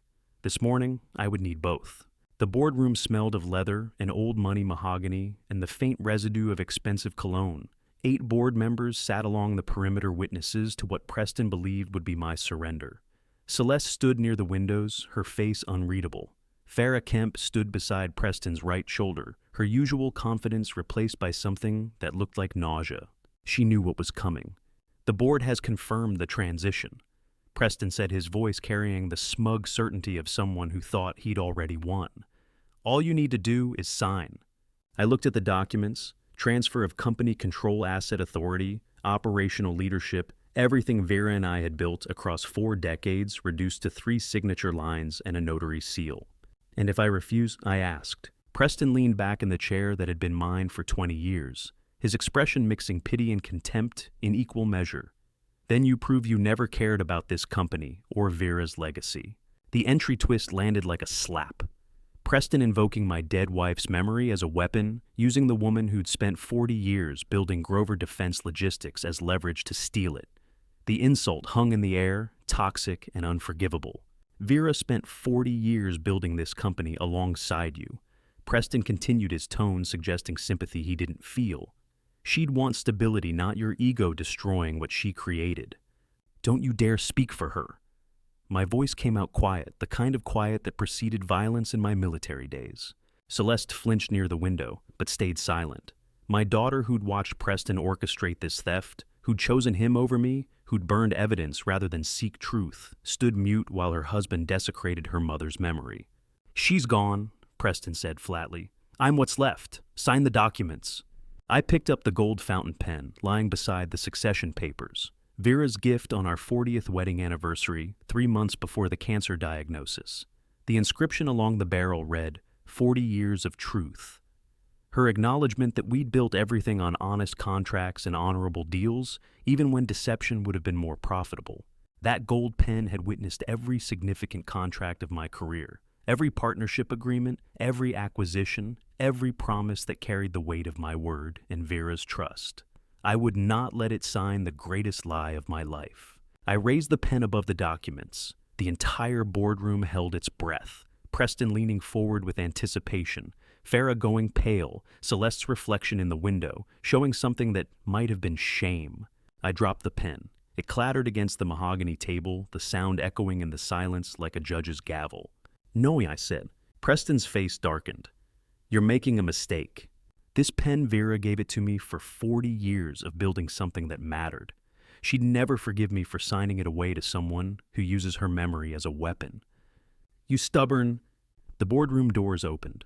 FBI Special Agent Miller entered first, his credentials already raised, followed by 4 federal agents in tactical gear. The morning light caught the metal of their badges, turning them into small suns of authority that made Preston's stolen power look like candlelight before dawn. FBI, Miller announced. Nobody move. Farah's face drained of all remaining color. She'd known this was coming. She'd triggered it by walking into that field office last night, but watching it happen clearly carried a different weight than imagining it. Preston stood slowly, confusion replacing arrogance. What is this? Preston Vaughn, we have questions about financial irregularities at this company. Miller's voice carried the flat authority of someone who'd conducted 1,000 interrogations and knew exactly which questions would destroy which lies. This is insane, Preston said, but his eyes were already darting toward the exits, calculating distances, measuring whether the Marcus Bellamy passport hidden in his apartment safe could still save him. It couldn't. I reached into my jacket pocket and withdrew a sealed envelope.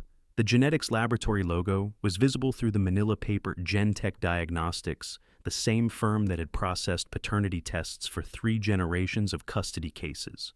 I slid it across the table toward Preston. Open it, I said quietly. Read the final line. Preston's hands shook as he tore the envelope. I watched him scan the document, the methodology section, the sample collection dates, the laboratory certification, before his eyes reached the conclusion that would end him. Probability of biological relationship between subject A and subject B, 0.00%. Preston read aloud, his voice losing strength with each word. The Marcus Bellamy passport photo flashed through my mind. Preston had planned to abandon everyone, including the son, who wasn't even his, leaving Celeste and a 19-year-old college student to face the consequences of fraud he'd orchestrated. Preston looked at Farah, searching for support or explanation, or perhaps just confirmation that this was happening. She met his gaze for exactly 1 second before looking away, and in that moment of averted eyes, Preston understood the complete scope of his collapse. This doesn't prove anything about the company, Preston said weakly. Miller stepped forward, pulling a USB drive from his pocket. Actually, we have recordings, 18 months of them. Every meeting, every fraudulent transaction, every dollar you stole. Your CFO was very thorough. Preston's eyes went wide. You? Farah said nothing, just stood there with her arms wrapped around herself, the taste of betrayal metallic in the boardroom air, watching the partner she'd conspired with for years, realized she'd been documenting everything. The arrogance that had carried Preston through Vera's funeral, through the lockout, through every stolen dollar it drained from his face like water through a sieve, replaced by pure animal fear. The man who demanded my signature 5 minutes ago now looked like someone watching his escape routes collapse in real time. Miller pulled handcuffs from his belt. Preston Vaughn, you're under arrest for conspiracy to commit wire fraud, theft, forgery, and violation of fiduciary duty. You have the right to remain silent. I watched federal agents surround the man who'd stolen my company, weaponized my wife's memory, and poisoned my family, and felt nothing but cold satisfaction as justice finally arrived. Celeste stood at 9:20 a.m., her voice cutting through the chaos of Preston's arrest. Preston may have no claim, but I'm the biological daughter. My inheritance rights are absolute. The federal agents had Preston in handcuffs, with Agent Miller reading Miranda rights in the monotone of someone who delivered them 1,000 times. But Celeste's declaration stopped everyone mid-movement, her words hanging in the boardroom air like smoke after gunfire. She stepped forward from her position by the windows, her hospital administrator composure reasserting itself. I am the biological daughter. Whatever Preston did, my rights remain. Celeste. I kept my voice level, the same tone I'd used when she was 5, and reaching for something that would burn her. Sit down. No. Her chin lifted my stubborn chin, or so I'd always thought. I won't let you erase me because of his crimes. I reached into my suit jacket's inner pocket fingers, finding the envelope I'd carried for 28 years. Yellowed legal paper sealed in plastic to preserve what time would otherwise destroy. The document I'd hoped I'd never need to use as a weapon. What is that? Celeste asked her, certainty wavering. I slid it across the boardroom table, watching her face as she recognized the official seal of Cook County Family Court. Your adoption papers, Celeste. You've never been our biological daughter. The entry twist detonated in silence. No explosion, no dramatic music, just the sound of Celeste's breathing, changing, becoming shallow and rapid, the physiological response to a world ending. She picked up the document with trembling hands. I watched her read the header, Final Decree of Adoption, and the date, August 15th, 1997. 28 years ago, when Vera and I had held a 3-month-old infant and signed papers that made her legally ours. 28 years, Celeste whispered. You never told me. Vera wanted you to grow up knowing only love, not questions. The words came out harder than I intended. She believed family was what you built, not what biology dictated. Celeste kept reading, her eyes scanning details she'd never known existed. Biological parents unknown, parental rights, terminated legal guardianship, transferred. The architecture of her entire identity, revealed as constructed rather than inherited. My entire life, she said, her voice cracking. I believed I was... You were our daughter, I said. That was never a lie. But the bloodline Vera's will requires biological descent, which you're not. I let that sink in, watching comprehension destroy what remained of her certainty. You have no legal claim to the company. You never did. I remembered holding infant Celeste for the first time, Vera crying with joy beside me in that hospital room. We'd loved her as our daughter for 28 years, and biology had never mattered, not when she took her first steps, not when she graduated medical school, not when she chose a career saving lives instead of running the company I'd built.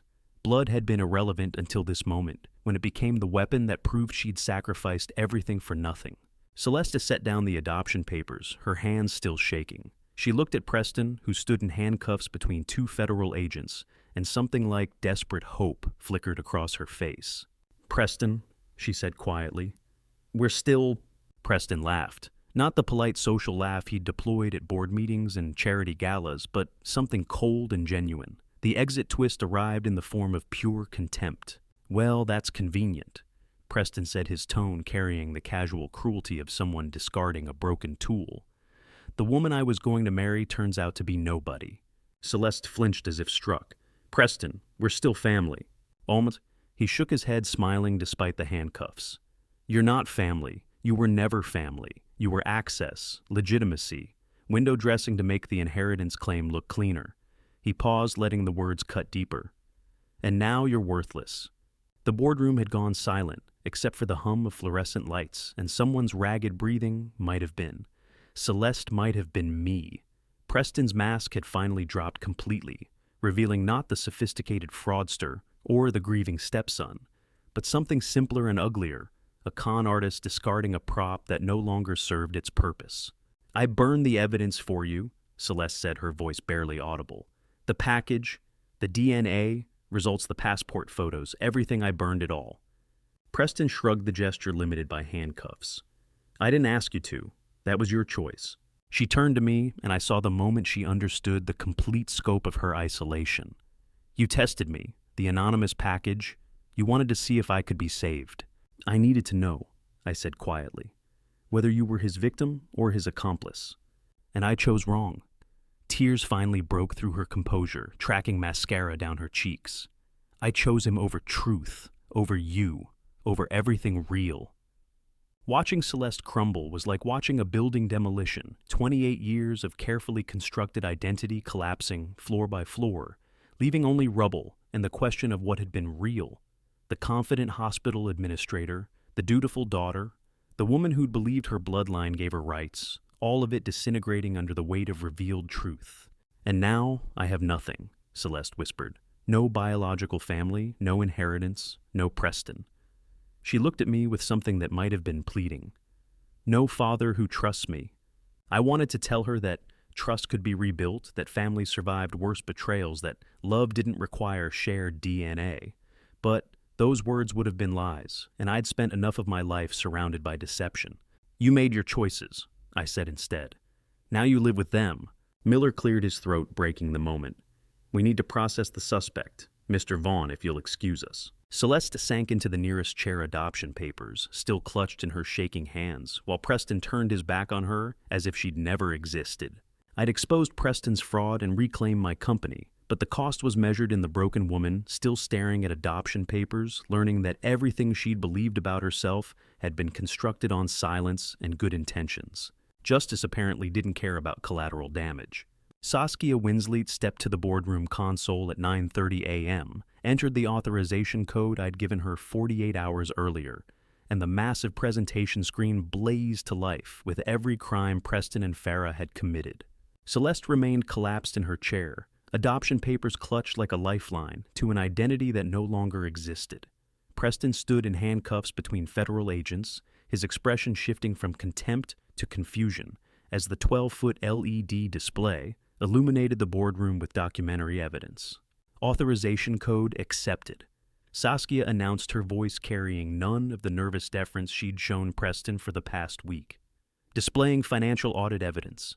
The entry twist materialized in spreadsheet format. Saskia's double agent work, her seemingly loyal assistance to Preston's conspiracy, had been gathering documentation the entire time. Every file she'd accessed for him, she'd copied for me. Every meeting she'd scheduled, she'd documented. The woman Preston had trusted as his inside operative had been mine all along. "Oh, what is this?" Preston demanded, straining against the handcuffs. "Everything," I said quietly. "Every crime, every theft, every lie." The first slide displayed 4 Delaware Shell Company and Corporation documents dated across 18 months, Global Freight Solutions, Apex Logistics Consulting, Horizon Management, partners Zenith Supply Chain Associates, each listing Farah Kemp as registered agent, each using variations of Grover Defense Logistics business address to create false legitimacy.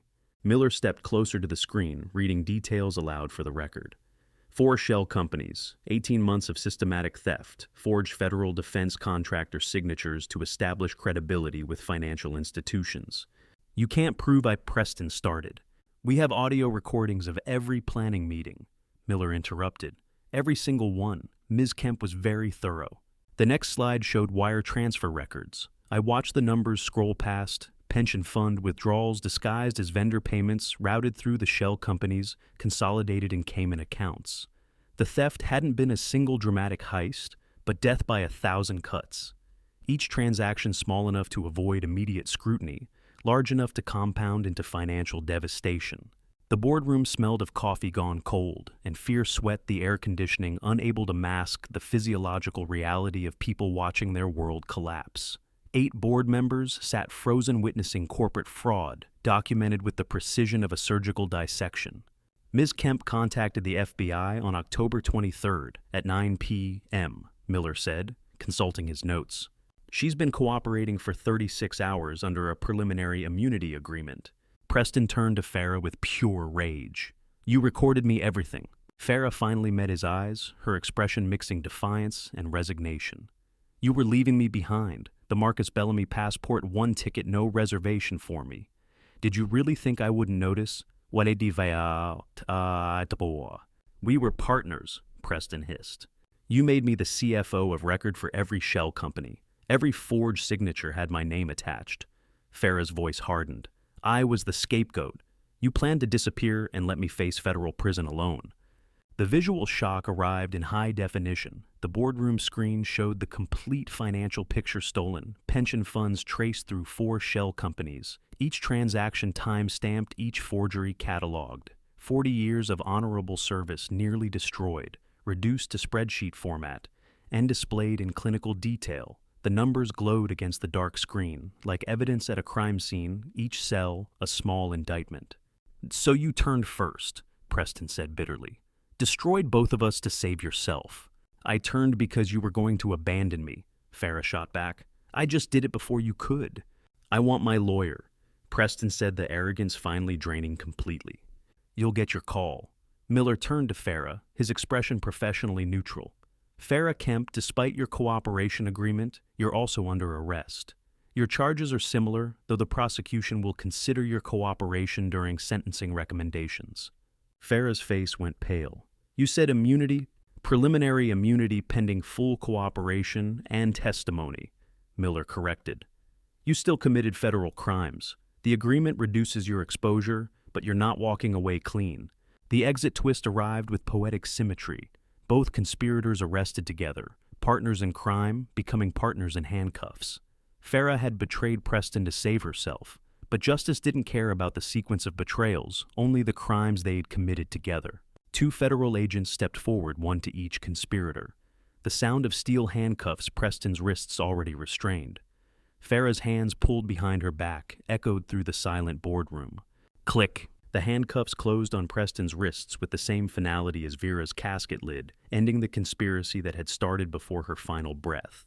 That sound metal against metal mechanisms locking freedom ending carried more weight than any judge's gavel. Click! Farah's handcuffs secured, and she closed her eyes, the reality of federal prosecution replacing whatever freedom she'd imagined her cooperation would purchase. Oh, watch your head, an agent said, guiding Preston toward the boardroom doors. Preston stopped, turning back to look at me one final time. This isn't over. Yes, I said quietly, it is. I'd won. Exposed the conspiracy, reclaimed my company, watched federal agents arrest the people who'd stolen from me. But the boardroom felt like a battlefield. After the shooting stopped, bodies still warm, smoke still clearing the cost of victory written in blood and broken family. Saskia powered down the presentation screen, the evidence disappearing into darkness. The board members sat in stunned silence. Celeste remained slumped in her chair, adoption papers still trembling in her hands. A casualty of truth as much as conspiracy. The boardroom doors closed behind the FBI agents Preston and Farah, disappearing into the hallway in handcuffs. The conspiracy that had threatened to destroy Grover Defense Logistics ended not with a negotiation or settlement, but with steel restraints and federal charges. Justice had been served, the company secured, the criminals were removed. I stood alone in the silent boardroom, surrounded by wreckage of a family that could never be rebuilt, and wondered if winning was supposed to feel this empty. I found Celeste sitting in the corporate hallway, an hour after the arrest's adoption papers, still clutched in her hand, and knew I had one final duty to perform, not for her, but for Vera's memory. She hadn't moved from where she'd collapsed. Mascara tracked down her cheeks in dried rivers. Hospital administrator composure shattered completely. 28 years of assumed identity destroyed in a single document dated 1997.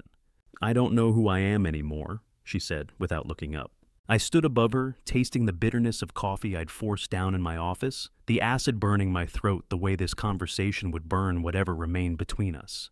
You're the daughter Vera loved for 28 years, but not yours. She finally met my eyes. Never yours, not by blood. Blood didn't matter to Vera, I said. It shouldn't have mattered to you. Then why does it matter now? Her voice cracked. Why did you use it as a weapon? I pulled an envelope from my jacket pocket, thick manila sealed, weighted with cash and obligation, set it on the floor beside her. 6 months' rent and legal fees. This isn't because I forgive you. Celeste stared at the envelope. Then why? Because your mother would want me to. That's the only reason. The entry twist settled like dust after demolition. This mercy wasn't for Celeste, wasn't forgiveness or reconciliation. It was the final duty I owed Vera's memory. Extending grace not because it was deserved, but because the woman I'd loved for 40 years would have demanded it. After 6 months, you're on your own.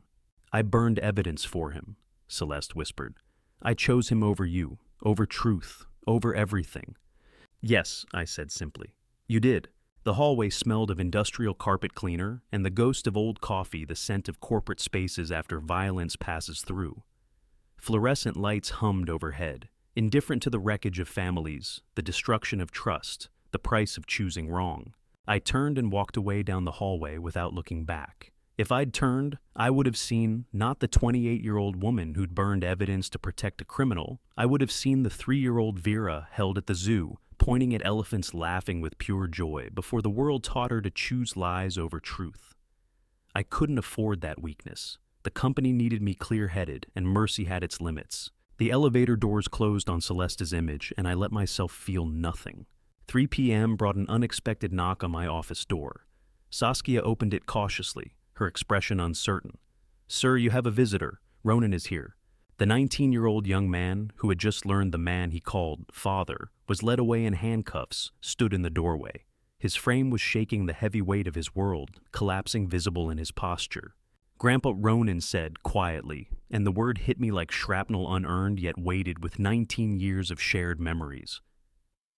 I just found out what he did. I'm so sorry. I had no idea about the money or the DNA or any of it.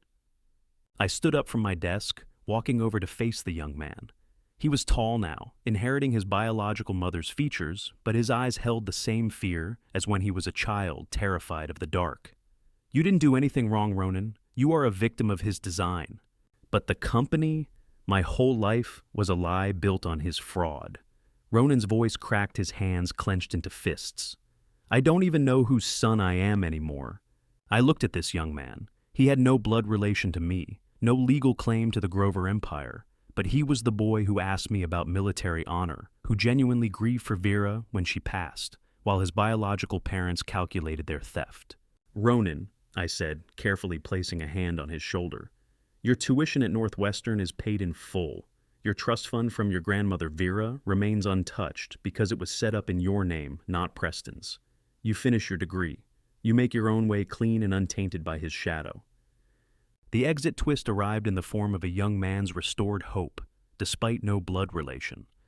Despite his father's federal crimes, I was offering him a path to clear his name and build a real future. Can I still call you Grandpa? Ronan asked, his eyes wet. Ronan met my grip with a firm, steady handshake, a silent contract between an old general and a young man deciding who he wanted to become. I watched him leave my office, his head held a little higher. He was different from Preston. He was different from Celeste. Maybe blood didn't matter as much as I'd thought. Maybe one good choice could break a generational cycle of betrayal. The family I'd built was destroyed. Vera was gone. Celeste had chosen lies. Preston was in federal custody. But watching that boy walk down the hallway, I saw something I hadn't expected to find in the wreckage, a small piece of hope that the future might be different than the past. Ronan's handshake still lingered in memory, that small promise of redemption. But this morning wasn't about future hope. It was about present accountability to the men and women who'd stayed loyal while my family fractured. The auditorium smelled of coffee and industrial cleaner. Assembly workers in company uniforms sat beside engineers and business-casual accountants who'd worked through Preston's brief control, now watching with cautious expectation. Some had been here since Vera and I founded the company. I gripped the podium, tasting copper anxiety. No notes, no prepared speech, just truth. The $4.5 million stolen from your pension funds has been fully recovered, I said. Nobody lost a penny. The entry twist arrived in complete restoration. Every dollar Preston and Farah had stolen, traced through shell companies seized by prosecutors, returned to the pension accounts of 200 people who'd built defense equipment with integrity. Ethical leadership vindicated through protected retirement funds. Silence held for 3 seconds, then someone stood and started clapping. The applause spread like fire assembly. Workers, engineers, accountants rising to their feet, the sound echoing until it felt like thunder. I raised my hand for quiet. "What about the people Preston fired?" Someone shouted. "Every loyal employee who was terminated is invited back," I said, "at higher salaries. HR will contact each person individually." More applause, louder this time. "You built this company with your hands and your integrity," I continued. "That's worth more than any theft could destroy. Defense contracts are being honored. Production continues because you stayed when others would have run." An older man near the front assembly supervisor for 30 years stood with tears on his weathered face. "Thank you, General. The employees who'd stayed when Preston offered bribes to leave, who'd worked through lockouts and threats, they stood in that auditorium, not because I'd paid them well, but because 40 years of keeping my word had earned something money couldn't buy trust. That currency invisible on any balance sheet had proven more valuable than stolen millions." "Get back to work," I said. "We have defense contracts to honor." They filed out slowly, some stopping to shake my hand. Within 20 minutes, the auditorium was empty, except for echoes and humming fluorescent lights. Purpose restored, mission continuing. 6 weeks later, December wind cut across Chicago as I climbed the Dirksen Federal Building steps. Cold air off Lake Michigan carried the smell of coming snow, metallic and sharp, my breath fogged in the morning chill. Federal courthouse security metal detectors, the institutional smell of marble and old wood. Courtroom 2, 106, 10th floor, Judge Margaret Holbrook presiding. I entered quietly, taking a seat in the regular gallery area. Not the family section, not reserved seating for victims or relatives. The exit twist materialized in that choice deliberate positioning as citizen, rather than father witness, rather than family severing ties that biology had never actually created. Preston had never been my son.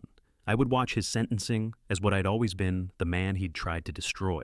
Judge Margaret Holbrook, 62, entered with the measured authority of 20 years on the bench. She'd seen white-collar criminals promise reform before, and her face suggested appropriate skepticism. "All rise," the bailiff announced. Preston had lost weight arrogance finally burned away by Cook County Jail. Farah stood separately, her cooperation agreement having bought her a different sentence. Agent Miller sat at the prosecution table, files organized with FBI precision. "Preston Vaughn," Judge Holbrook said, "you are hereby sentenced to 12 years in federal prison for wire fraud, embezzlement, conspiracy to commit federal crimes, and forgery of defense contractor documents." Preston's shoulders slumped. "This isn't—" "You're finished speaking, Mr. Vaughn," Holbrook interrupted. "Oh, Farah Kemp, pursuant to your cooperation agreement with federal prosecutors, you are sentenced to 5 years supervised probation and forfeiture of all stolen assets. Violation of probation terms will result in immediate incarceration." Farah nodded mutely cooperation, having bought freedom but not redemption. U.S. Marshals approached Preston, hands on his shoulders, guiding him toward the side door that led to holding cells and prison transport. He didn't look at me, didn't look back, just shuffled forward in shackles that clinked with each step. "Let's go, Vaughn," the marshal said. Miller approached my seat as the courtroom cleared. "Justice served General." No, I said quietly. "Justice executed. There's a difference." He nodded, understanding satisfaction required emotional investment. And I'd spent that currency months ago. This was just completion, the legal system doing its job, criminals receiving sentences, accountability grinding to its inevitable conclusion.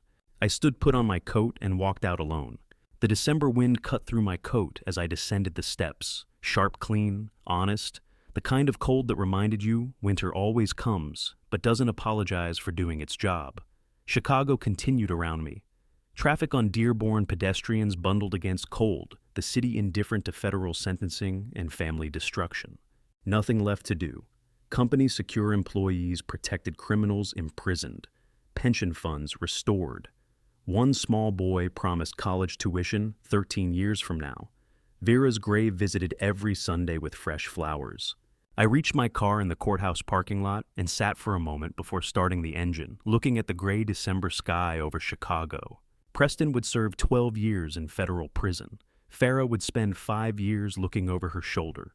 Celeste would rebuild an identity from ashes. Ronan would grow up without the father, who'd never been his biological parent anyway. And I would continue, not because there was anything left to win, but because 40 years of service had taught me that honor isn't about victory. It's about what you do when everything else is taken away. I started the engine and drove toward home. I signed the last document at dawn on the Grover Defense Logistics rooftop. Chicago spread beneath me in late December, cold, and finally understood what Vera had been trying to tell me for 40 years. 2 papers sat on the folding table Dashiell had carried up from the executive suite. Simple documents, permanent consequences. The first, an employee stock ownership plan, transferring 50% of Grover Defense Logistics to the 200 workers who'd kept this company breathing while my family tried to suffocate it. Assembly workers, warehouse managers, logistics coordinators. People who had earned ownership not through blood or marriage, but through showing up every single day when leaving would have been easier. I signed with the gold pen. Vera's inscription along the barrel, 40 years of truth caught the pale winter light. "You're certain?" Dashiell asked. "I built this with them," I said. "Not alone." The second document, the Vera Grover Scholarship Fund, endowed with $30 million from reserves we'd accumulated quietly across 4 decades. Full scholarships for students pursuing engineering, military service, or public service. Her name on every acceptance letter, her values in every recipient. Not my name, hers. Dashiell witnessed both signatures without further comment. He understood as lawyers sometimes do when words would cost more than silence. I left him on the rooftop and drove to Lake Forest. The house was exactly as I'd left it that October morning, when Preston whispered into his phone and a war began. Same granite countertops, same bay window, same coffee maker Vera had programmed every night for 15 years, the habit so ingrained I'd never reprogrammed it myself. I stood at the kitchen sink with a single cup of coffee, watching winter light move across bare trees in the garden she'd planted. Preston would serve his sentence, Farah would serve hers. Celeste would rebuild herself from whatever remained after the truth burned everything constructed on lies. Ronan would finish his degree and make choices that were finally completely his own. The company was secure, the employees were protected, the scholarship fund was established. I had nothing left to fight for, which meant for the first time in 3 months, I had space for something else entirely. I raised the coffee cup toward the window, a private gesture, no witnesses needed. I kept it, I told her silently, everything that mattered. The December light came through the glass the way she'd always loved it, straight and clean and honest. That was enough. And to you listening to my story, remember this family is not defined by blood, but by loyalty and honor. I spent 40 years building a company and a family, believing that love and trust were enough. I was wrong to keep Celeste's adoption secret for 28 years. I was wrong to assume blood didn't matter, but I was right about one thing. When family betrayal strikes you, discover who you truly are. Not in the victories, but in how you respond when everything you built threatens to collapse. The lesson I learned isn't just about exposing fraud or protecting employees. It's about recognizing that some people choose greed over loyalty no matter what you've given them. Family betrayal cuts deeper than business loss because it shatters trust. But I believe God put me through this to teach me that legacy isn't what you leave to your children, it's what you build for strangers who need a chance. The Vera Grover Scholarship Fund will help kids who understand that honor matters more than inheritance. If this story resonated with you, drop a comment and tell me, would you have handled family betrayal the same way I did or differently? Share this with someone who needs to hear that character matters more than bloodlines. And if you want more stories about standing up for what's right, subscribe to Revenge Dad. Your support means everything to this old man. Thank you for staying until the very end. It means more than you know. Remember, some details in this story have been fictionalized for reflection and learning. What I hope stays with you is the message loyalty, honor, and doing right matter more than any inheritance.